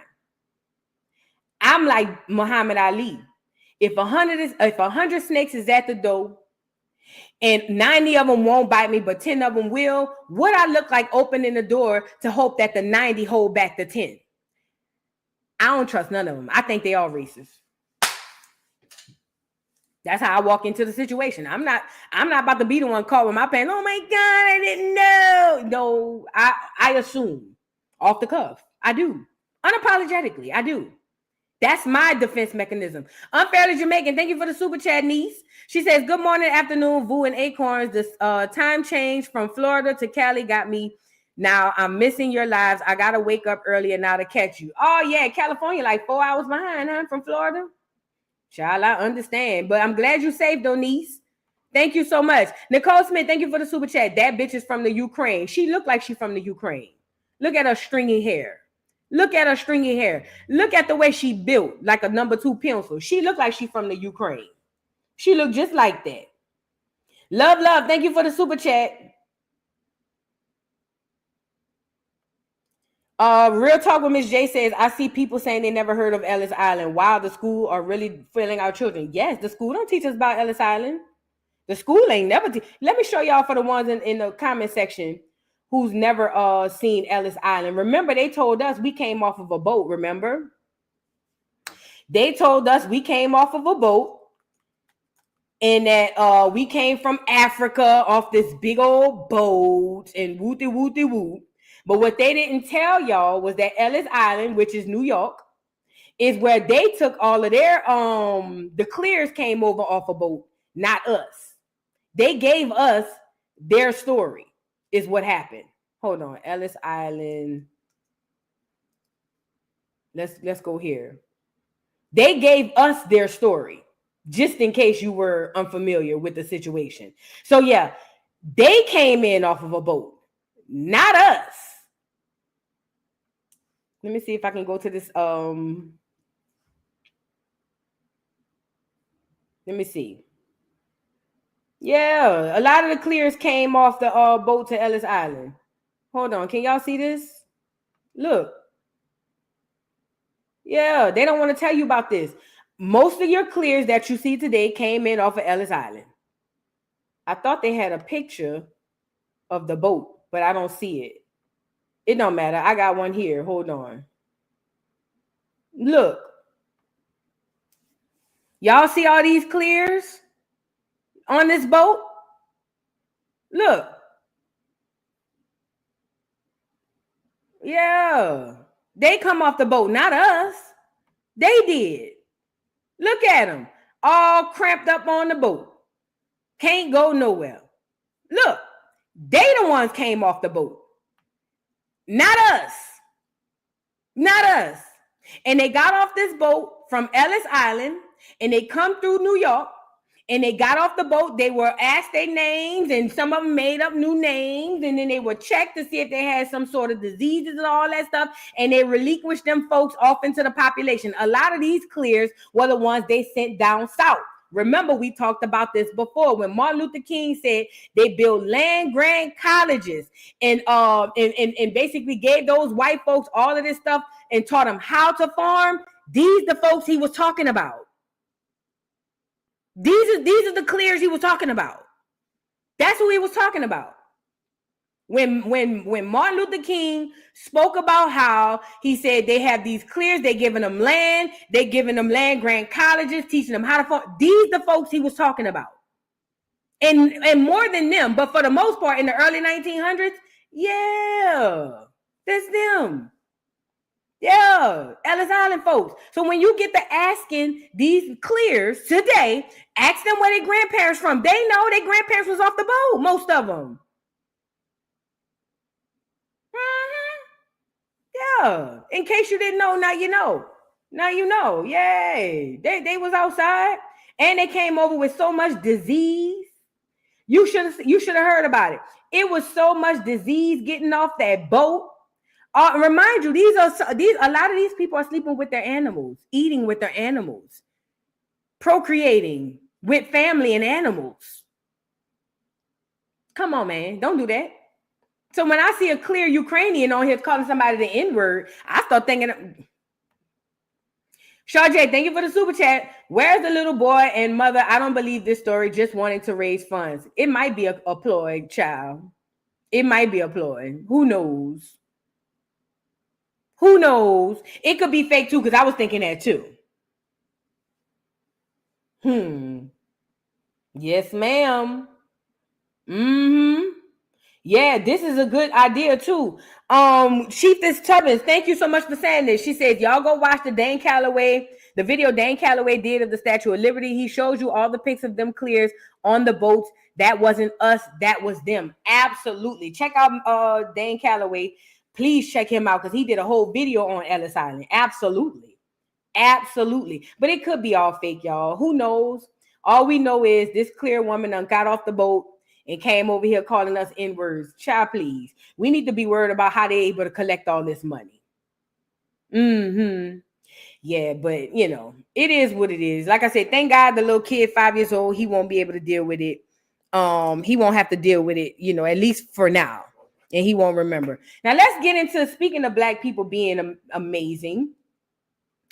Asia, thank you for the super chat. Says, one of my favorite movies remind us of Ekwensu Ocha. I don't know what that means. One of my favorite movies reminds us of Ekwensu Ocha. I don't know what that means, but it sounds dope. Yeah. Yep.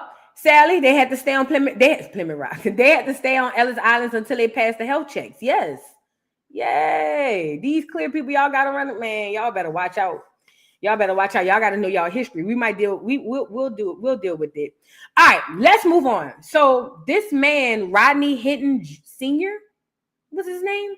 So apparently this is what happened. So this Black man's son, well, these children were out, from what I'm hearing, breaking in cars, right? And apparently the police officer gunned down one of the kids, Rodney Hinton Jr., and that caused a big old thing, right? Because then the daddy turned around and came out and ended up unaliving a police officer. Unaliving a police officer shortly after to get revenge or avenge his son's death. Now, this got a lot of people talking. Some people are just like, oh, this is crazy. Like, why would he go and kill an innocent police officer? He didn't go get the one that was actually, you know what I'm saying, doing X, Y, Z. And I can understand that. I can understand that without a doubt. But at the end of the day, he went and got somebody. And it was kind of like on some eye for an eye, tooth for a tooth. I've spoken about this on this channel extensively. Black Americans have been fighting back from the beginning of time. We have never just sat there and allowed these folks to just unalive us and do us any kind of way. I get it, propaganda. I get it, TV and all this stuff. They'll get on here and they'll make it seem like, oh, Blacks have always been subservient or been very docile and very, we shall overcome and turn the other cheek. That's not the truth. We've always fought back. They just suppress those stories so that you see what I'm saying, won't get any ideas, okay? So boom. Rodney Hinton Sr. ends up taking the life of a random police officer because a police officer took the life of his kid. And we're going to get right into the story. Before I get to that, I want to get to the actual story. Y'all get the likes up on the video. Let's get into it. Y'all get the likes up. Please get the likes up. 4 or 5 shots hitting Hinton twice. He adds that police attempted to administer first aid at the scene. Let me back it up. To run toward the other officer on the scene. And according to interviews, that officer said he noticed the suspect pointing a gun at him. Chief Fiji says the officer fired 4 or 5 shots, hitting Hinton twice. He adds that police attempted to administer first aid at the scene. He felt threatened for his life, and that's why he discharged his firearm. This is where we have to go to the state of mind of the vehicle conducting traffic, ultimately ending his life. Wait, before we get to that. So what happened was some kids, I guess, were breaking in cars or something like that. The police was called. And the police claim that he was afraid for his life. And he ended up unaliving the kid. Right now, it's alleged that the kid did have a gun, but he never pulled the gun out. That the kid had a gun on his person, but he didn't have it, out and about or whatever. But ultimately, there's this big old thing now that people are like, oh, but the cops shouldn't have killed him. Okay, so that's where we are. Okay, I want to show y'all this. Let me get into this story just to kind of give y'all more of a backstory before we get into the father. Get the likes up, y'all.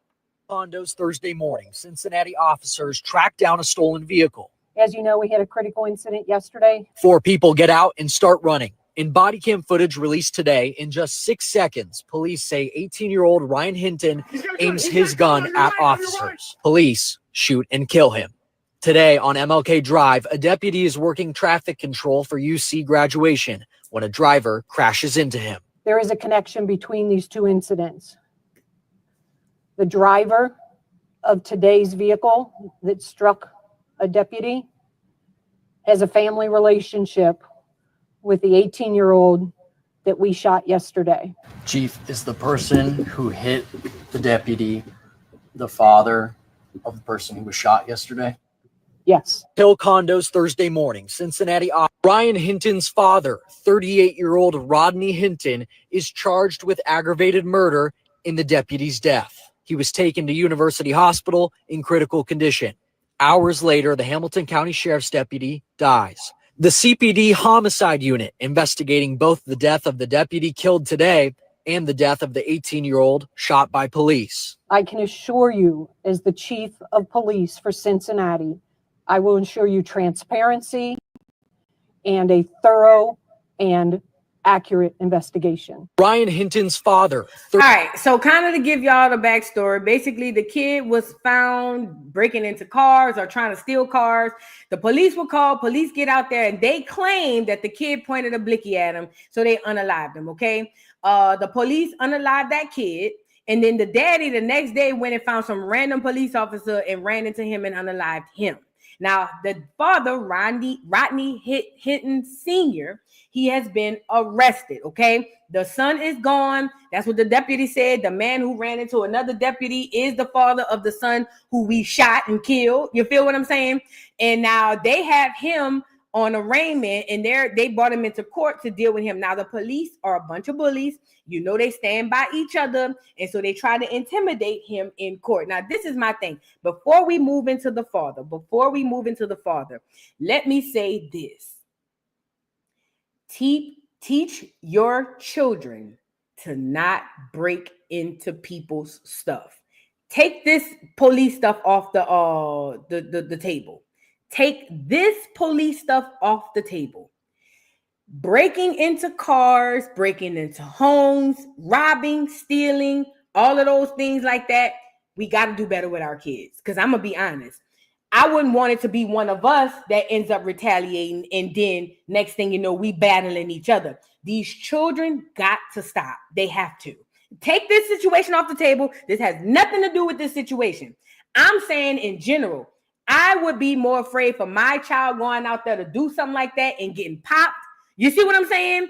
Versus not. So for me, this is just for me. I think as parents, we got to get a hold of this. We have to. There was a lady I never forget years ago, this young black boy was breaking into his car, and depending on the state, depending on the rules.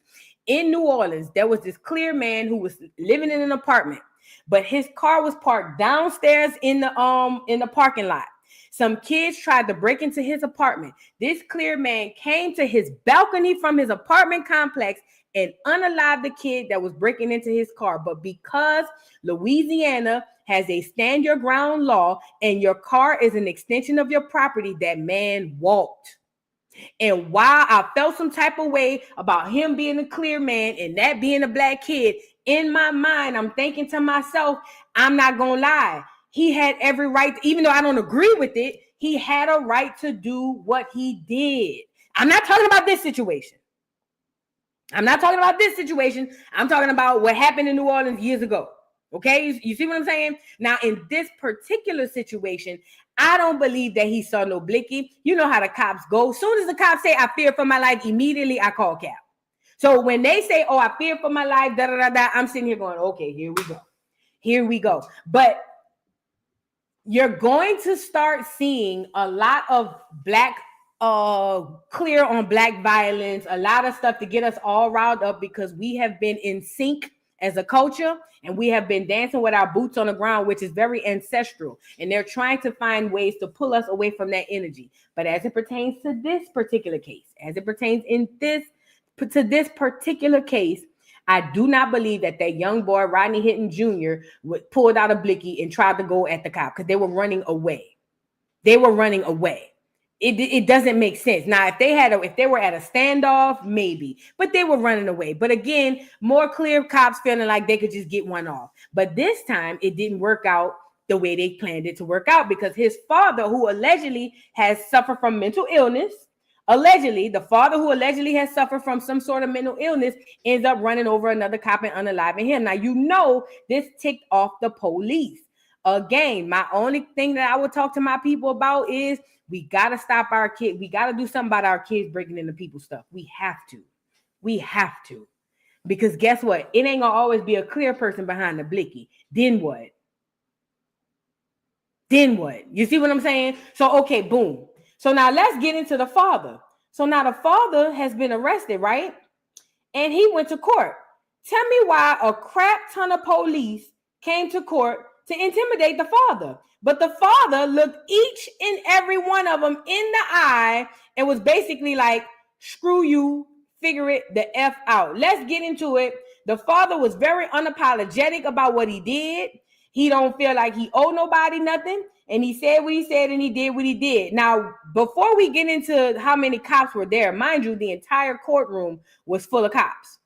This is the father. I can't play the music, but everybody behind him is a person in blue in that gang that they call cops, right?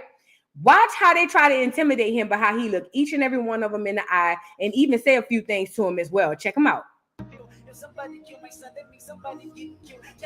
Watch. I can't play the music, y'all. And they got the black female cop and another clear female cop walking him out. Look how all them folks behind him watching him. Look at him. And he hold his head all the way up, as you should.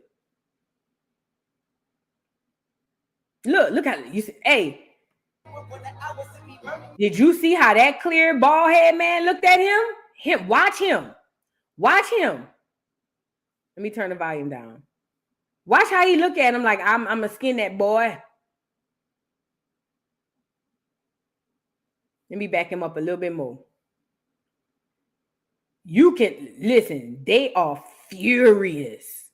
How dare you come into you feel what I'm saying, and unalive one of us. Them skinhead white boys is furious, especially the one with the haircut like this. If you ever run into a cop or a military clear person like this, run away. I'm just telling you, I'm giving you the tea. And look, he talking to him. What's up? Yay.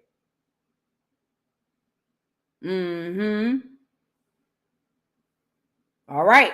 So that was him walking out of the courthouse with everybody looking. Hold on. I want to show y'all another video. I think I have one with, this is the cop that was unalive too, that he ran over. Here's the cop that he ran over. Let me get his name. He's a deputy. And I don't think that all cops are bad, but I think that too many are bad. Hamilton County Sheriff identifies retired deputy struck and killed in line of duty. His badge number will be retired within the department. And this is the man right here. This is the cop that was unalive. They say he was off duty but somehow in the line of duty, but retired. I don't know how that works, but he ends up unaliving this cop. Now they're trying to say that the daddy went and did this because they unalived his son. That's what they're trying to say. Now let's back it up. Let's scroll down. I want to show you the video. Let me go back this way. I want to show you the video without the music on it, so y'all can see what actually was transpired in that courtroom. We saw that. Hold on. I think it's this one. Yeah.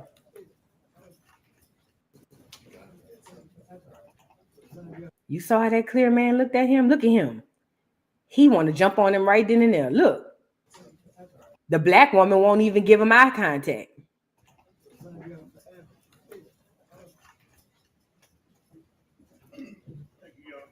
Thank you all. Thank you all for being here. Thank you. Boy, I know they giving that nigga hell in that jail cell. Ooh, I know they giving that nigga hell in that jail cell.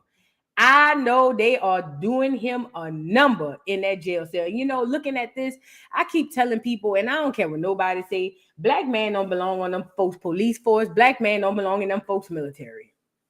They just don't. Black Americans do not belong in them people institutions, not they military, not they police force. And some people may look at it like, oh, well, then who's going to police us? We can have our own. That's a whole nother story. I just don't believe that they belong there. I just don't. That's just my belief.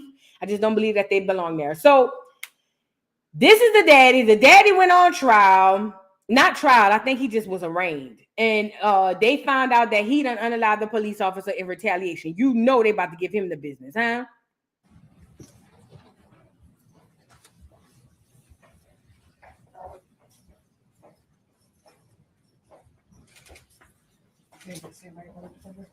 This him coming into court.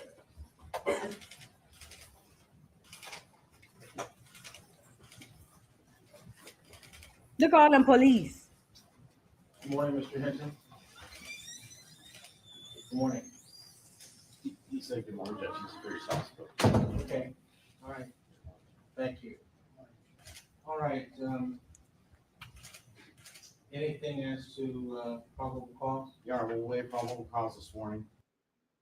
I have submitted designations for John Kennedy and Timothy Bicknell. They will be the attorneys of record handling Mr. Hinton's case.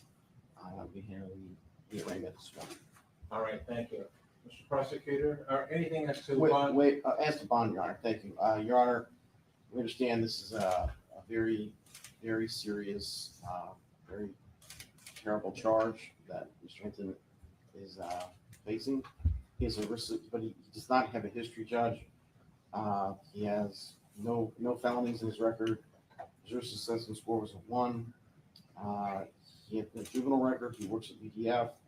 He's married. He's a father. He's a graduate of Purcell Marion. I understand that this is an emotionally charged situation. I understand that Mr. Hinton's son may have been killed by the police earlier in the week. There was a review of that video. I understand that there is a lot of sadness and a lot of anger in this room right now, but in the community at large. I would just ask the court to set a reasonable bond in light of everything to allow the constitutional process to play out. all right, thank you. Andy, you've given me pre-trial services sheet. Is that right? All right, the court has had a chance to review that and his past history. Is there anything from the state that could be prosecuted? Yes, Your Honor. Ryan Nelson on behalf of the Can you prosecution. give us more volume, please? Yes, Your Honor. Ryan Nelson on behalf of the prosecution. What we believe that the evidence will show is that yesterday, on or about the 2nd of May, the defendant was traveling, I believe, to be eastbound on Martin Luther King Avenue at MLK, I believe at Burnett Woods, at the intersection, I believe immediately north to the rear entrance of the University of Cincinnati. The defendant stops his car. The defendant, in a way that was calculated and premeditated, lined up his car, deliberately accelerated his car, and purposely caused the death of an on-duty deputy sheriff who was doing a detail at that intersection.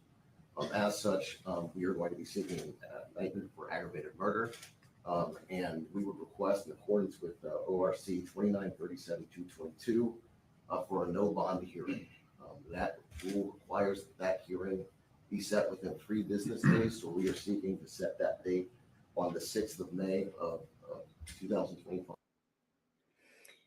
Wow. So they would get a black prosecutor to prosecute him so it could look like it's fair.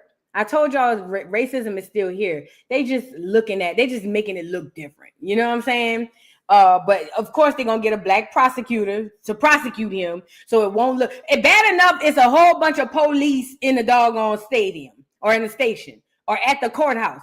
They gotta get a black cop to kind of ease up, because if it would have been a clear man or a clear woman, it would have been too obvious. Okay, so what he had to do was go get him a black prosecutor. But listen, this is the thing. They talking about no bond. They talking about all types of stuff. They want to bury this man. Because how dare you? How dare you? That's what this is all about. This nigga done got out of line. And I'm starting to realize it's a lot of us that's quote unquote getting out of line. And it's giving them a lot of cause for panic. Okay? At the end of the day, everybody ain't on that peaceful, I'm gonna pray for you type stuff. And I don't know for a fact if he did that in retaliation to his son. We don't know that. This is the assumption being made by the prosecutors and all these other people. You see what I'm saying? So we don't know that he did that in retaliation for sure. That's been speculated. But ultimately, I just find it odd that they're putting this out. And this brother is holding his head up. I don't know what they doing to him behind the scenes. I'm pretty sure they screwing him over real bad. But whatever they doing to him, he keeping his head up down at the courthouse. You see what I'm saying? And doing what he got to do. The police, especially when you unalive one of them, are very, very dirty. And this was a clear cop, very, very nasty. My heart and prayers go out to the man. They say he don't have no priors. They say he ain't never been into prison or locked up for anything. As a matter of fact, they say he may have in fact suffered from some sort of mental health issues or some mental illness. So he could use that. They're not going to let him, but he can possibly try to use that to get off of this. Either way, like I said, we don't know if it was out of retaliation. The only thing I will say is this. Let's get our children out of the streets from breaking into people's stuff. Outside of this, let's stop that. Let's try to put a handle on that.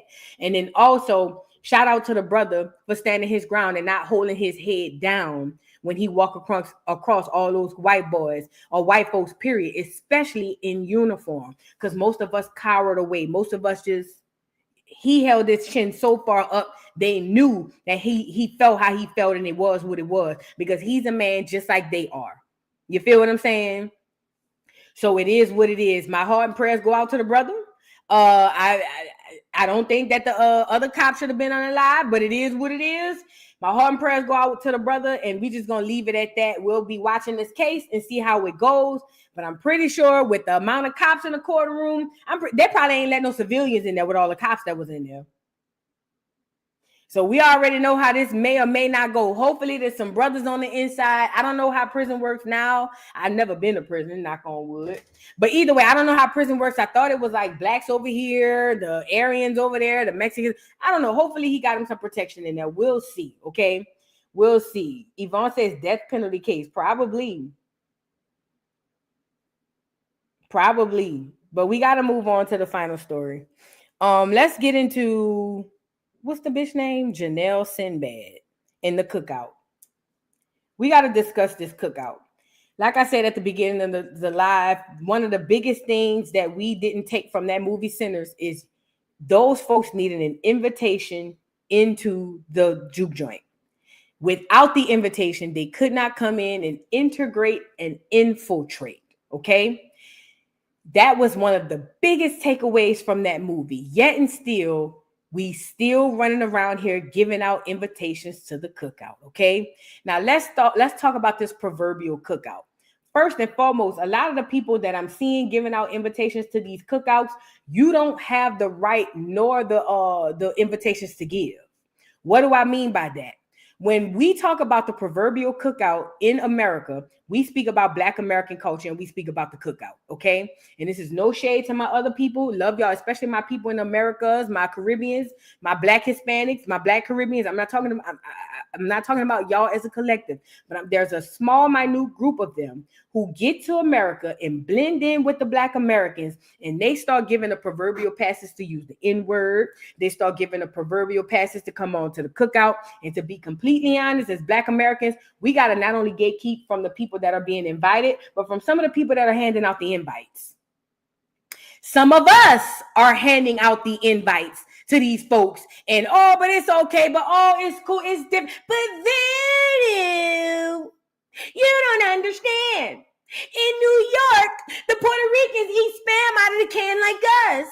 So it's different. But then, you don't understand. In California, yeah, the Mexicans hate us, but at least they get treated just as bad. So it's different. Some of y'all got to go. Some of y'all got to go. Some of y'all have to go. Y'all are just as much of a cancer to the movement as the people who are affecting the movement in a negative way. Some of you have to go. You have to go. I'm sorry, not sorry. You have to go. If you're on this live and you feel played, I'm talking to you. You gotta go. You are a problem. You are a problem. You are the Asian woman in the movie Sinners, and you could be Black American, you could be a foreigner, whatever. You are the problem. You are the one of the reasons why we have the situations that we have. To the Black people who sympathize so much with them folks, you gotta go. You gotta go. You have to go. You are a complete direct threat to the movement. I said it. You gotta go. So much so, I had found a few videos on TikTok that I had ran across that I kind of wanted to get y'all opinions on. Hold on really quickly. I had ran across a few TikToks that spoke about the proverbial cookouts and how part of us is the problem. And we need to discuss that. Let's get over here. Let's talk about this cookout stuff. And again, we talked about practicing the law of treason. We spoke about how it's going to be some of us. We spoke about how it's going to be some of them. But guess what? Either way, you got to go. Check it out. They're invited to the cookout. They're invited to the cookout for what? Y'all are so motherfucking friendly. Like that, y'all the cousins that don't nobody like. I'm convinced y'all the cousin that don't nobody fuck with because y'all always trying to include somebody because you didn't find that they know 10 seconds of an NBA Youngboy song, some motherfucking Juicy J lyrics, and some goddamn Flow Rider. Now all of a sudden they down. Did y'all forget? Did y'all quickly forget about the beatings and the lashings and the whippings and the baby snatcher and all that? Now y'all want to invite the great grandkids of them people that used to put all that bullshit. I don't give a fuck. Y'all invited into no kickback while I'm cooking hamburgers and hot dogs. Thanks. All y'all motherfuckers will starve. Fuck are you talking about? You didn't seen them on TikTok. They didn't learn a little TikTok dance. And now all of a sudden they just so cool. If you really knew how a fucking cookout work, bitch, you would tread lightly. Cause you're really bringing them motherfuckers to enemy territory. You dig what I'm saying? Cause as soon as you and Jake and Cindy get out that car, I'm beating ass. What the fuck are you talking about? Before them motherfuckers think they can get on the dance floor and cha-cha slide next to my drunk ass, ain't he? I'm finna slide the fuck out of all three of y'all. And bitch, you might not even be invited to the next one since you want to pull some bullshit. They're invited to the cookout. They're invited to the cookout. I loved his take on it. Facts. Bitch, you might not be. Matter of fact, you're not invited. You're not. That movie's for you cookout invitation handing out ass niggas. Every time y'all like somebody or just because you think you can benefit from a situation or whatever it may be, y'all start handing out cookout invitations. Those people in that movie could not pose a threat until they were invited in. And who they had to be invited in by? People who were already in on the inside, aka niggas. Y'all love doing that. And once they get in, they tear everything apart. You cookout invitating handing out ass niggas are a problem. Mm-hmm. They offered money, they offered fellowship, they offered inclusion. They tried to offer up everything that they could in order to get inside because they knew what was inside was more valuable than anything that they could ever gave them. Yet, and still, there was always going to be one person that had to let them in. Always. Or they took their ass out there and tried to fellowship with them. And you see where it got them. You see where it took the movie. Last thing I'm going to say about the movie Sinners, I promise I'm going to let it go. That movie is for you cookout invitation. Let me tell y'all something. This is very, very, very, very, very important. This message right here. Black America, Black people in America, the biggest downfall that we have is that we get so excited at the idea of them folks identifying with us in any way, shape, or form that we lose all rhyme and reason. What do I mean? What do I mean? Oh, they got a clear man on the parade route saying, I'm just thinking with my dude. My shit dumb. And then you go in the comments And it's a whole bunch of blacks and clears are like, oh, see, it's different in Louisiana. We're different. We don't think about race over here. Everybody's family. That's a lie. That is a lie. It is just as racist in Louisiana, New Orleans, and surrounding than it is anywhere else. That is a lie. Oh, I like that this person could do the dance. They come into the cookout. First of all, who are you to even give out invites? Number one. Number two, you are the problem. Y'all, I see my people get so excited that a white person know a rap, that a clear person could dance, that a clear person remember old Tupac lyrics, that's all they have to do. Put yourselves in the shoes of the clears. For 1 second, I need everybody in the chat to put yourselves in the shoes of the colonizer. If I know, I'm putting myself in the shoes of them folks. If I know that my skin color carries a currency that will get me to what and wherever I need, and it will also get me in rooms that will elevate me and propel me, and it will also get me amongst folks that I can take from, I'm going to use said skin. So what am I going to do? Go to the most nicest, sweetest, dopest, most cultured people in the world, Craig, and go act like I'm their friend. Why? Because I'm standing to gain something from them. I want to take something from them. I want to capitalize off of some of them. So what do? Oh, I could just learn a lyric to a rap music or play the music in the car when they see me driving by, or I can watch The Color Purple and know the movie. Little small, little minute things that they use to get close to you and to take from you. That's what happens every time. And Black people are so subconsciously messed up that they don't even realize that the only reason you excited is because they clear and you feel a level of acceptance. Black people who are excited about white folks doing their dances, sounding like them, talking like them, acting like them, you are just excited that a white person accepts you. Black people who get excited by white folks doing the very minimum to act as if they are one of you, you Black folks who do that are just excited that a white person accepts you. You can get on here and windmill with your head down all you want, but that's the God's honest truth. You just excited that a clear loves, or in your mind, loves and accepts you. That's what this is. It starts and stops right there. Don't tell me that's not true. Don't tell me I don't even think about it like that. That's why you have a subconscious. It runs your life. You think that conscious rubs it. That subconscious runs your life. That is what lets you see a clear person get on here, a clear white gay man, and go, cause honey, girl, no. Or see a clear white woman with a pixie cut get on here and say, cause girl, I told them, girl, girl, don't play with me. Don't play with my daddy like that. Or you see an Asian person on TikTok from the South talking about, but I'm saying though, what's up? Like, I'm trying to see what you trying to say about my people. Seeing those things get you excited because you are excited that a clear person in your mind, a clear person accepts you. They don't accept you. They are masters of deception. They are so good at knowing what to do to get you, dummy, to let your guard down. That's what they do. And they don't just practice it here in America. They practice it everywhere. Africa, the Caribbeans, the Black Hispanic places or the Hispanic places. This is what they do. This is what they do. And all you Negroes running around here giving out, oh, I like her.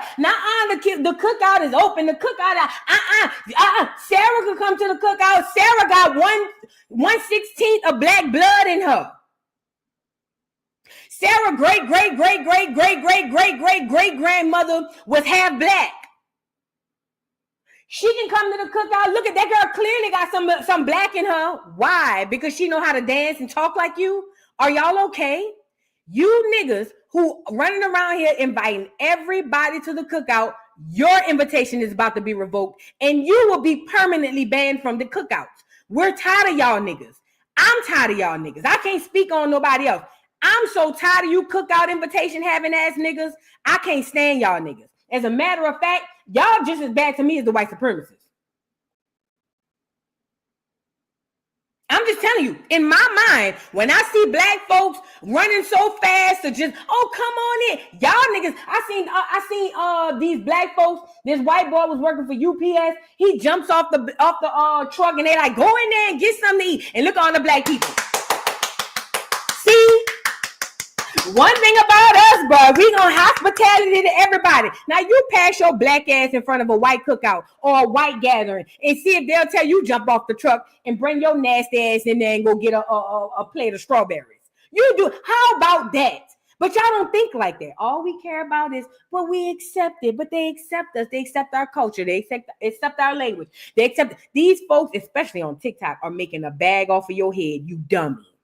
They getting on TikTok, putting on black sense, black face, black hair, black culture, and playing in your face, making millions of dollars. Millions. While you niggas is over here. Dummies. Y'all are fucking dumb. And you niggas are the problem. I'm just telling you now. You black folk are the problem. If you feel played about what I'm saying, I'm talking to you. You are the problem. You are a cancer to Black America and to Black American culture, and we need to rid the culture of you. You are the problem. I don't care who you is. You the problem. You the problem. And I can't stand you niggas. I can't stand you niggas. I can't stand y'all. None of y'all. You bitches need to be excommunicated and put off to the side with the clears and figure it out over there. You love them so much, go over there with them. How about that? Go over there with them and then let us know how I go. Matter of fact, we don't even want to know. Just go over there with them. If you love them so much. If they such good folk, go over there with them.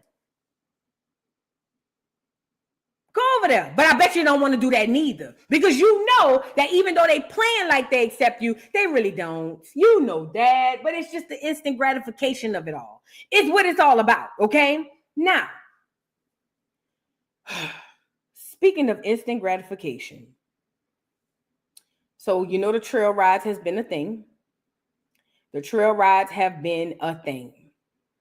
And in said trail rides comes a clear girl.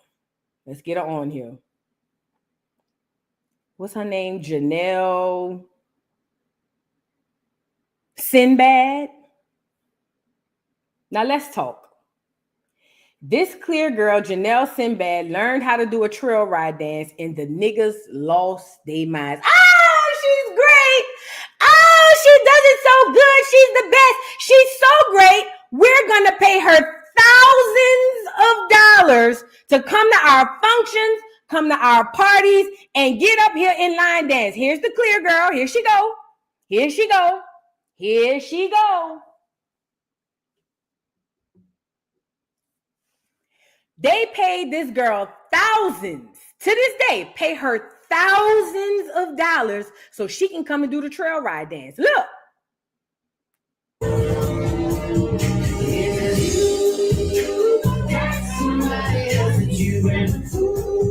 Here go a clear. Now here go the Sambo Negroes in the bike. But then she's black. Black where, bitch? Black where? Black where? Where? She says her dad is mixed. This is another thing. I'm so tired of you niggas. Oh, I swear I be wanting to grab some of you niggas by the throat. I'm so tired of you niggas coming to me telling me what they said. Oh, my daddy is half black. Or my granddaddy was half. All they got to do is say it. And here come you niggas. See? She black. Throw that one drop rule out the window. That shit it's fake. It's not real. The one drop rule was put in place to keep the white race pure. It wasn't to say who was black. It was to say who wasn't white. You have to throw away the one drop rule until you do. Because listen, this is what they're doing now. This is what the clears are doing. This is what the clears are doing. This is an epidemic amongst our culture. It's a whole bunch of clears coming to you saying, oh, my stepdaddy is 1/3. Or my granddaddy was colored on the birth certificate. Or this, you ain't nobody proving nothing. Everybody's just going off what they saying. And you getting these quadroons, these octoroons, and these folks coming in here to tell y'all that they black. This is not a black woman. No way, shape, or form is this a black woman. And I don't care if she got 10 drops of black blood in her. She's not a black woman. One thing about the movie Sinners, I'm so glad they put that octoroon in there. Because even though she had the drops of black blood, she still identified with the clears because she's not a black woman. She may not be fully white, but she damn sure ain't black. This is not a black woman. This is not a black woman. This is not a black woman. But y'all will tell yourselves that to keep her propped up on top of y'all so that y'all can make sure that y'all lift up your white Lily, your Miss Lily, and get on here and battle us real black women to tell us that she's black. This is not a black woman. I don't give a damn who in her family got 1/3 of black in them. This is not a black woman. Period. Let me give you another tidbit. Even if her daddy was half black and her mama was full white, she still wouldn't be a black woman. She's way more white than black. These people that y'all like to drag on to the community and to the culture, telling us that they black because they got a pinch of black blood in them, that has to stop. It has to stop. It has to stop. She is not a black woman. These folks y'all bringing in, Slim, Gretchen, these are not black women. They are not. You know what a black woman is. You see her every day. These are not black women. And miss me with, but I got a light-skinned cousin who got curly hair. You have a light-skinned cousin who's black, not a white woman who puffing out her hair. Okay? The one drop rule was made and created to say who wasn't pure white, not to say who was black. I don't know why we adopted that bull crap, but she's not a black woman, okay? So mind you, fast forward. She gets popular on TikTok. Mind you, a black girl created the dance. A black girl created the dance. A black girl created the dance. But this how colonized some niggas is. They see her on here doing the dance and they prop her up higher than the girl who actually made the dance, who's a real black girl. The woman who really made the girl who truly made the dance, a full-on black girl, don't get the props that she get. And y'all paying her thousands of dollars, then saying, oh, she's trying to upcharge and overcharge us because now she wants to double her prices or triple her prices. That's good for you, nigga. That's good for you. I hope she took all your money. I hope she took your rent money, you dummy. That's good for you because y'all continue to go run behind these white folks and sniff up their ass. I'm tired of it. I'm tired of it. So let's fast forward with this bitch. So now she gets on this dance. She's getting booked and paid by niggas. And she goes across this one girl that they have the dance. Look, another white girl getting on it. Is this the same one? This is another white girl. They all getting in on it. Why not? If I was a white girl, I'd get in on it too. If I was, listen, if I was a white girl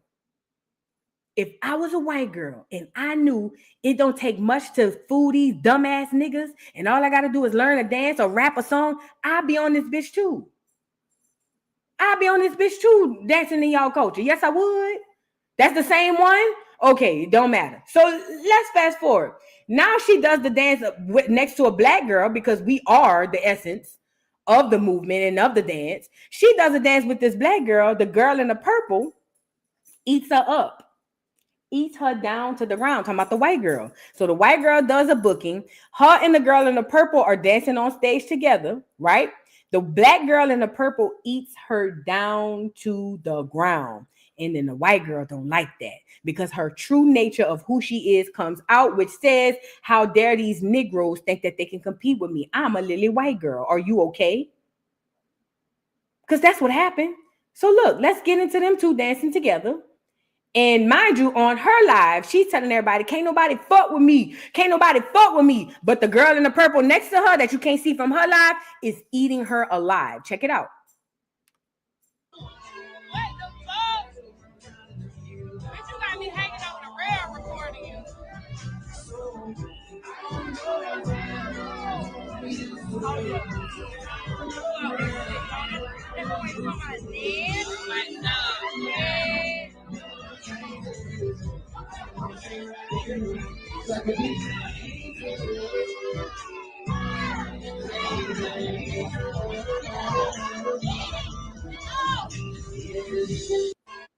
All right. So that's one angle. Let me see if I can find another angle. Because while she's recording on this side, the white girl is over there recording like, oh, and can't nobody fuck with me. Can't nobody fuck with me. Because all these niggas done hyped her up so bad that she feel like can't nobody mess with her. Mind you, the girl in the purple shirt is effortlessly eating her out. Not eating her out, bad words. But, you know, eating her up. You feel what I'm saying? I don't like to use those terms in this type of situation. But the black girl is effortlessly eating her up, and she doesn't like that. Hold on. Let me see if I could find... I can't. Let me see if I can find her.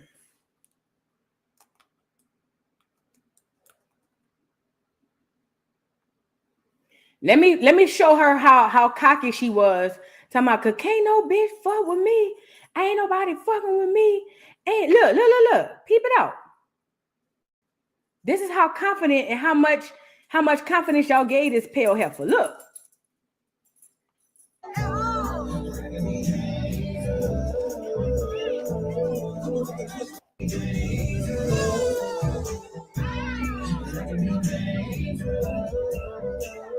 You trying to? She said, can't nobody F with me. Can't nobody F with me at all. But it's like she trying too hard because it's not in her. She doesn't have the essence. She doesn't have what makes this thing a thing. You feel what I'm saying? So she's over there acting a fool. Can't nobody fuck with me. Can't, mind you, the girl next to her dancing. We had to see that from another live. Okay. But the girl next to her is dancing. My biggest problem with her is the fact that niggas is using their hard-earned money to pay to watch this white girl come do something that you can do in your own backyard. What has to go through a black person's head to pay a white girl to come over here, to pay for a white girl to come over here and do your dance? I need to speak to you niggas. I really need to speak to you niggas, okay? Because what makes you take your hard-earned money and pay this white girl to come over here and do the same 3 moves back to back? I'm starting to be upset more with the niggas than with the white folks. Okay? Now, fast forward. She makes it big. Her head gets big. And she got everybody around here talking. Some people are like, this is on y'all because y'all invited her to the cookout. You should have never did that. Some people feel like, oh, but she's black. You don't understand. She's not black. Let's start there first. But a lot of people are really on some like, yo, like y'all created this monster. And black people did. I did it. When somebody first sent it to me, I was drove at the idea that black folks was paying this girl to come do anything. I thought it was the dumbest shit I ever seen in my life. So now this girl gets on here and act like she this, that, and the third. Let me show her on here. So she went live because they wanted to speak about the incident with the black girl because they said it was a whole bunch of stuff going on. And she said that it wasn't like that. And she also goes on to say that she didn't make the dance, but she made the dance pop. If it wasn't for her, okay, the dance wouldn't pop. Also, she's going to talk about the girl in the purple and how it wasn't no animosity, but the girl was being messy and she didn't speak to her. It was just a bunch of entitlement for me. Check it out. Okay, so y'all ready? Yep. Ready. Okay, so when I go to every show, I feel love. First of all, I'm a Gemini. I can read a room really quick. When I go to every show, the first thing I do is I jump in the crowd and I dance with everybody. Can I address this? Somebody, Miss P Beauty says she said her daddy was black. I need every black person to stop making that enough. I need every black person stop making it enough that somebody tell you my daddy was black. Let's also normalize that biracial people are just that, biracial. They're not black. I feel like a biracial person could say they identify more with black and they identify as black. That's for them to say. But it's not for us to go to a person of any sort of different crazy race mixture and tell them that they are black. I'm not saying that you did. So let me take you off Mrs. P. But what I'm saying is I need us to stop taking their word of, oh, my daddy black, oh, my mama black, oh, my daddy is this, that. I don't care. Even if they are, she's still not black. Even if her daddy was straight up nigga, she's still not black. She's a biracial woman at best. But her phenotype gives me clear. So to me, she's a white woman. She's biracial. If what she's saying is true, she would be biracial at best. Biracial is not black. It's just what it is. Biracial, I'm sorry. Okay? So now she done told everybody she black, fine, whatever. This is her explaining the situation at hand. Everybody and everybody that done met me out of state, the first thing they say, not like how Facebook try to make you, because I'm not. I don't think I'm no better than anybody. I don't go to my shows. I don't do any of that. I dance with everybody because I'm a dancer. Right. That's number one. When I went to Daytona, I feel like that. Mm-hmm. I told my manager, I said, really don't want to be here, but I feel like it's jumping.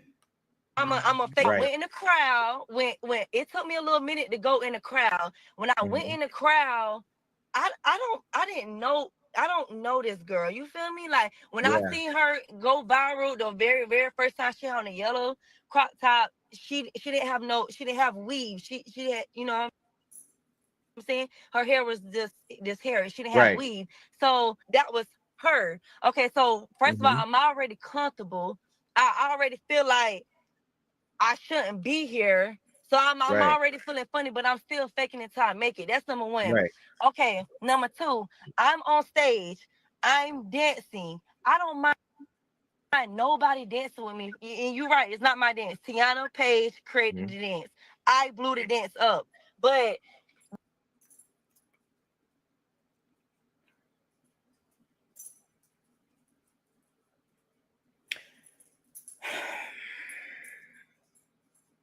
at least she said the girl Tiana Page made the dance. But then she follows it back up and said, I blew it up. You a damn lie, clear girl. You was a damn lie.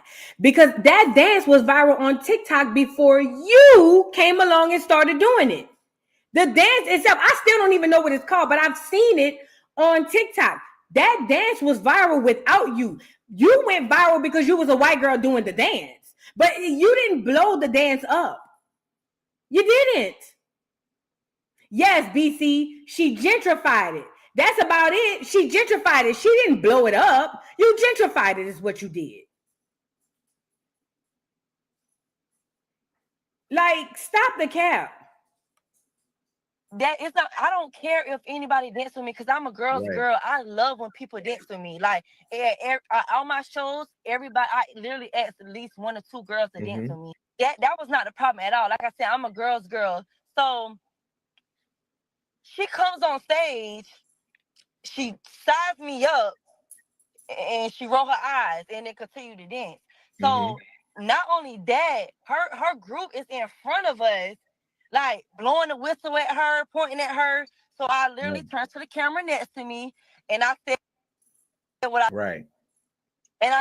said. Now get me this. This was 5 days ago. Why is this just posted yesterday? That's clout chasing. That's number one. Number two, when I'm enjoying myself. I'm at the beach enjoying myself because I already know I got all these shows coming up in May. Yeah. So I go on Facebook because I get a little break.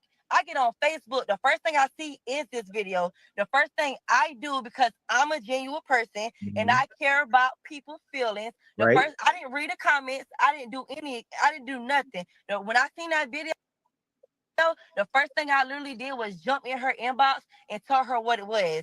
Babe, I didn't mean it like that. I ain't gonna lie. I'm not from the city. I got booked to be here. I got booked to be here. So I'm on stage and you coming on stage and you rolling your eyes and then you feel me? Like, so I'm gonna feel some type of way. Like, I don't know you. So of course I'm gonna feel, I was like, what if the shoes were girl? And this is why everybody shouldn't be invited into the culture. You a white girl, meaning you a guest. inside of the trail ride culture. In Black American culture, any type of dance battle, any type of one-on-one competition causes her to probably look you up and down like you ain't crap. Just like you said, can't nobody F with me. I'm pretty sure when that black girl got on stage and looked you up and down, it's because she knew she was about to eat your ass up. But it's not to be taken personal, like as if the girl just hated you or had an issue with you. Y'all at the moment were in a competition and the girl knew she was about to eat you alive. So she probably got on stage, girl, whatever, and went to work on your ass. But see, because you're not of the culture or you know nothing about the culture, like she said, her words, not mine. She said, I'm a guest in the culture. I was booked to be here. You don't understand. And this is why y'all need to keep them folks out of our shit. You have to. You have to keep them out of our shit. And this is another thing to the black women who was in that club that night. When she looked into the camera and said, can't nobody fuck with me, can't nobody fuck with me. One thing I know about black folks, if she was black and did that while the other black girls was on stage, they'd have whooped her ass. What stopped y'all from tearing Lily White down? Let me say it one more time. If it was a black girl, if this girl right here was a black girl and she had a crew next to her who was competition with dance and she got the hollering in her camera, ain't nobody fucking with me, ain't nobody fucking with me, she would have got her ass towed out the frame. My question is to the women who was in there, what happened? Why Miss Lily didn't get her ass towed out the frame? This is a real question. Not promoting violence, but I'm just telling you how it normally goes. But she got to walk out with her head held high and whoop the whoop. Keep them folks out of our shit. Keep them folks out of our shit. I'm telling you. Let me let her finish though. Reverse. What if the shoes was reversed? So we talking, we having a normal conversation, and she made it seem. They're invited to the cookout. They're not that girl. Let me fast forward. Okay, so and then you feel me, like, so I'ma feel some type of way, like I don't know you, so of course I'ma feel. I was like, what if the shoes were reversed? What if the shoes were reversed? So we talking, we having a normal conversation, and she made it seem like, you know, she understood where I come from. I understood where she came from as well. I should have never said what I said, and I'm admit that because I could be a woman about it. I should have never said what I said. But me not being from around there, I don't know you. So why are you coming on stage in the middle of my performance? You feel me? Right. So better. Okay, so what makes her think she owns the stage during that? Listen, this is the thing. When it comes to line dancing, trail riding and stuff, that's all community oriented. That's community based. Trail rides and line dancing, meaning one person don't get up on stage and do the trail ride dance. One person don't get on stage and do. It's a collective effort. It's a collective effort. So for you to even feel intimidated by the girl being on stage tells me, okay, makes sense. You don't know nothing about the culture. So you looking at this black girl getting on stage with you and you feeling some type of way when, girl, that don't go like that. It's a cultural thing to have a community thing, meaning the people in the audience was probably dancing, and I'm pretty sure other girls was on stage. Now, this is how she contradicted herself. At first, she got on here talking about, I'm a girl's girl. I don't mind other people getting on stage dancing with me. Then it's, but I didn't appreciate her getting on stage while I was booked. This is the monster you created, Black America. TikTok. TikTok created this monster. Black Americans on TikTok and some other black folks too. Y'all created this monster, and now she feels entitled. They say she charged so much money, and for any of you niggas who pay for it, you deserve everything you get. I hope they rob your house. Any nigga who booked this bitch, or any nigga who run over there to go see this bitch, I hope while you watching that whole trail ride, I hope them niggas rob your crib, you dumb stupid hoe. Yeah, I do, because y'all getting on my nerves. Y'all make these clears feel welcome, and not only welcome, they get entitled and feeling like they can come in and do what they want and say what they want, and you niggas better mind your manners and woo-de-woo, because I'm still Miss Lily White. It drives me insane. This one girl made a video that summed it up, and I was loving it for her. Let me get her on here, this girl. Hold on. Let me get this girl on here. Who made the video? Her right here. she bigger than the program. All y'all want to act like it's a problem. No, I blame y'all. When that girl first popped out, y'all was amen and saluting. No, she could do it too. She could come to the cookout. She ain't all white. She mixed. She biracial. And now that she feeling herself and she got her nose tooted up at girls darker than her or all black girls, or now that she's on stage sizing people saying can't nobody F with her, not all of a sudden, oh, she bigger than the program. Y'all boosted her up though. Like y'all saluted her. Y'all amen everything she was doing. And now that she feel like it's her dance, first of all, I don't see how she got so much praise for doing something that everybody can do. Facts. You get what I'm saying? I really don't. I don't like the fact that the girl who created the dance don't even do that much. Like, she be chilling. How you beating? How you, girl? Don't even get me started. All I'm saying is y'all cannot be amen and boosting people up, and then when they get too big, when they feel like they unfuckwittable, then everybody mad. No, you gotta have the same energy because y'all could have gave the girl who created it the same praise. Facts. When she was chilling and being humble, and other people was getting on stage with her, y'all was in the crowd. Oh, she do it better. Now that she feel like she do it better than everybody, not everybody mad. Like, no, y'all created that monster just like y'all do with everybody else. And now that girl acting like she. This girl was spitting. This is Black Americans' fault. This is our fault.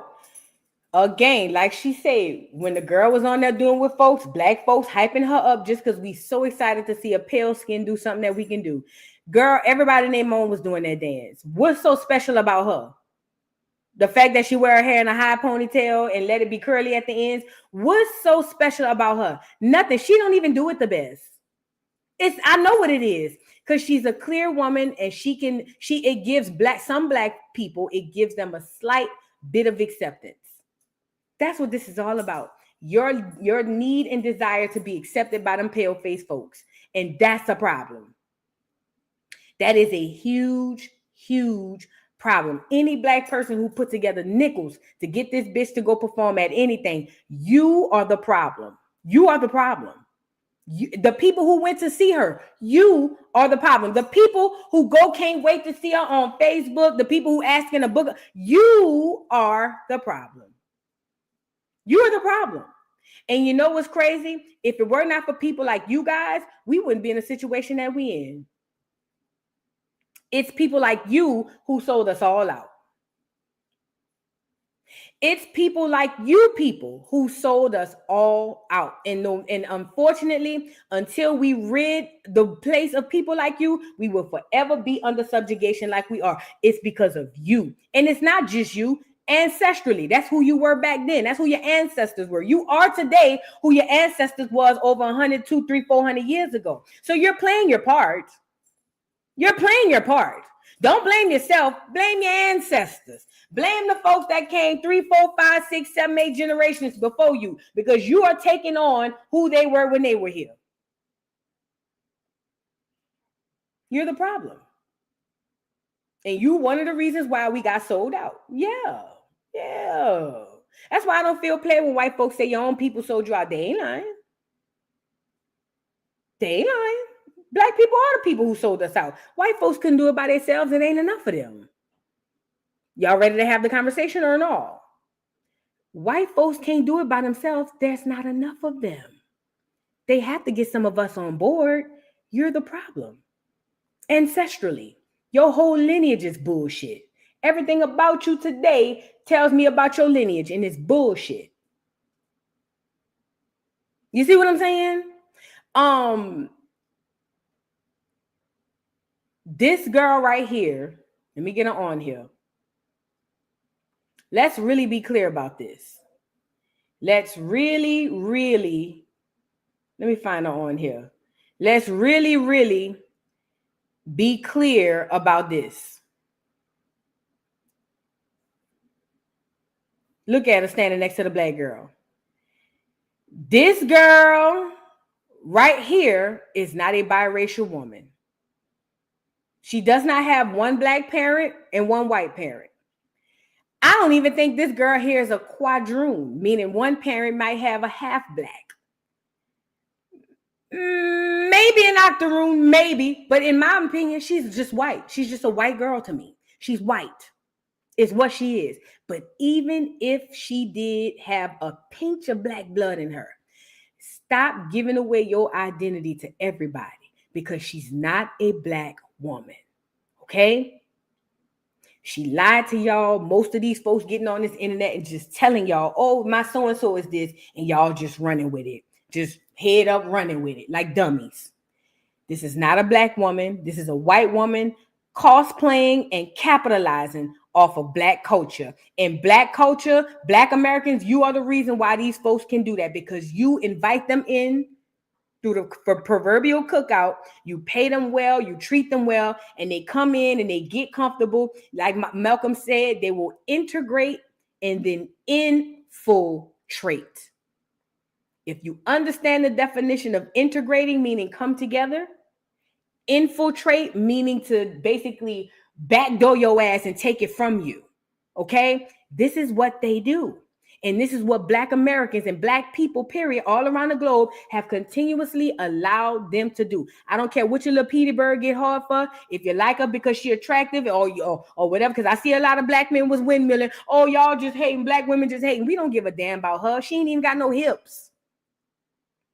Ain't nobody intimidated by her. I promise you. It's just the fact that y'all are the major problem that happens amongst black America. We can't get right because you Sambo Negroes won't allow us to because y'all run. And it's not just niggas. To the black women too who running behind this bitch. You bitches and niggas is part of the problem and the reason why we can't move forward. There's always one, right? There's always one. That's why this black girl ate her ass up, as she should. Left her looking there, sitting there looking crazy. And it was effortless too, because when you have that synergy, when you have that blood, when you have that culture running through your veins, you feel me? When it's in you and not on you, there's nothing that you can do about that.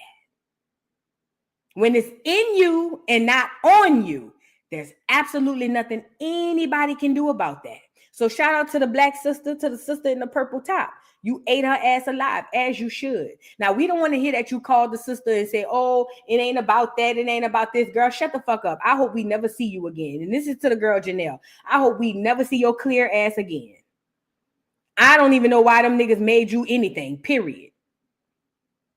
But trail ride, line dancing, all that stuff that we've been doing for centuries. Stop allowing them folks in our shit.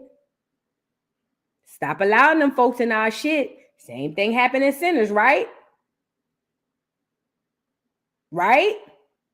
Stop allowing them folks in our shit. Running behind your greed and lust gonna lead you to an ultimate damnation. But I don't like the bitch. Don't care about the bitch. Wouldn't give a damn what happened to her tomorrow. Don't care.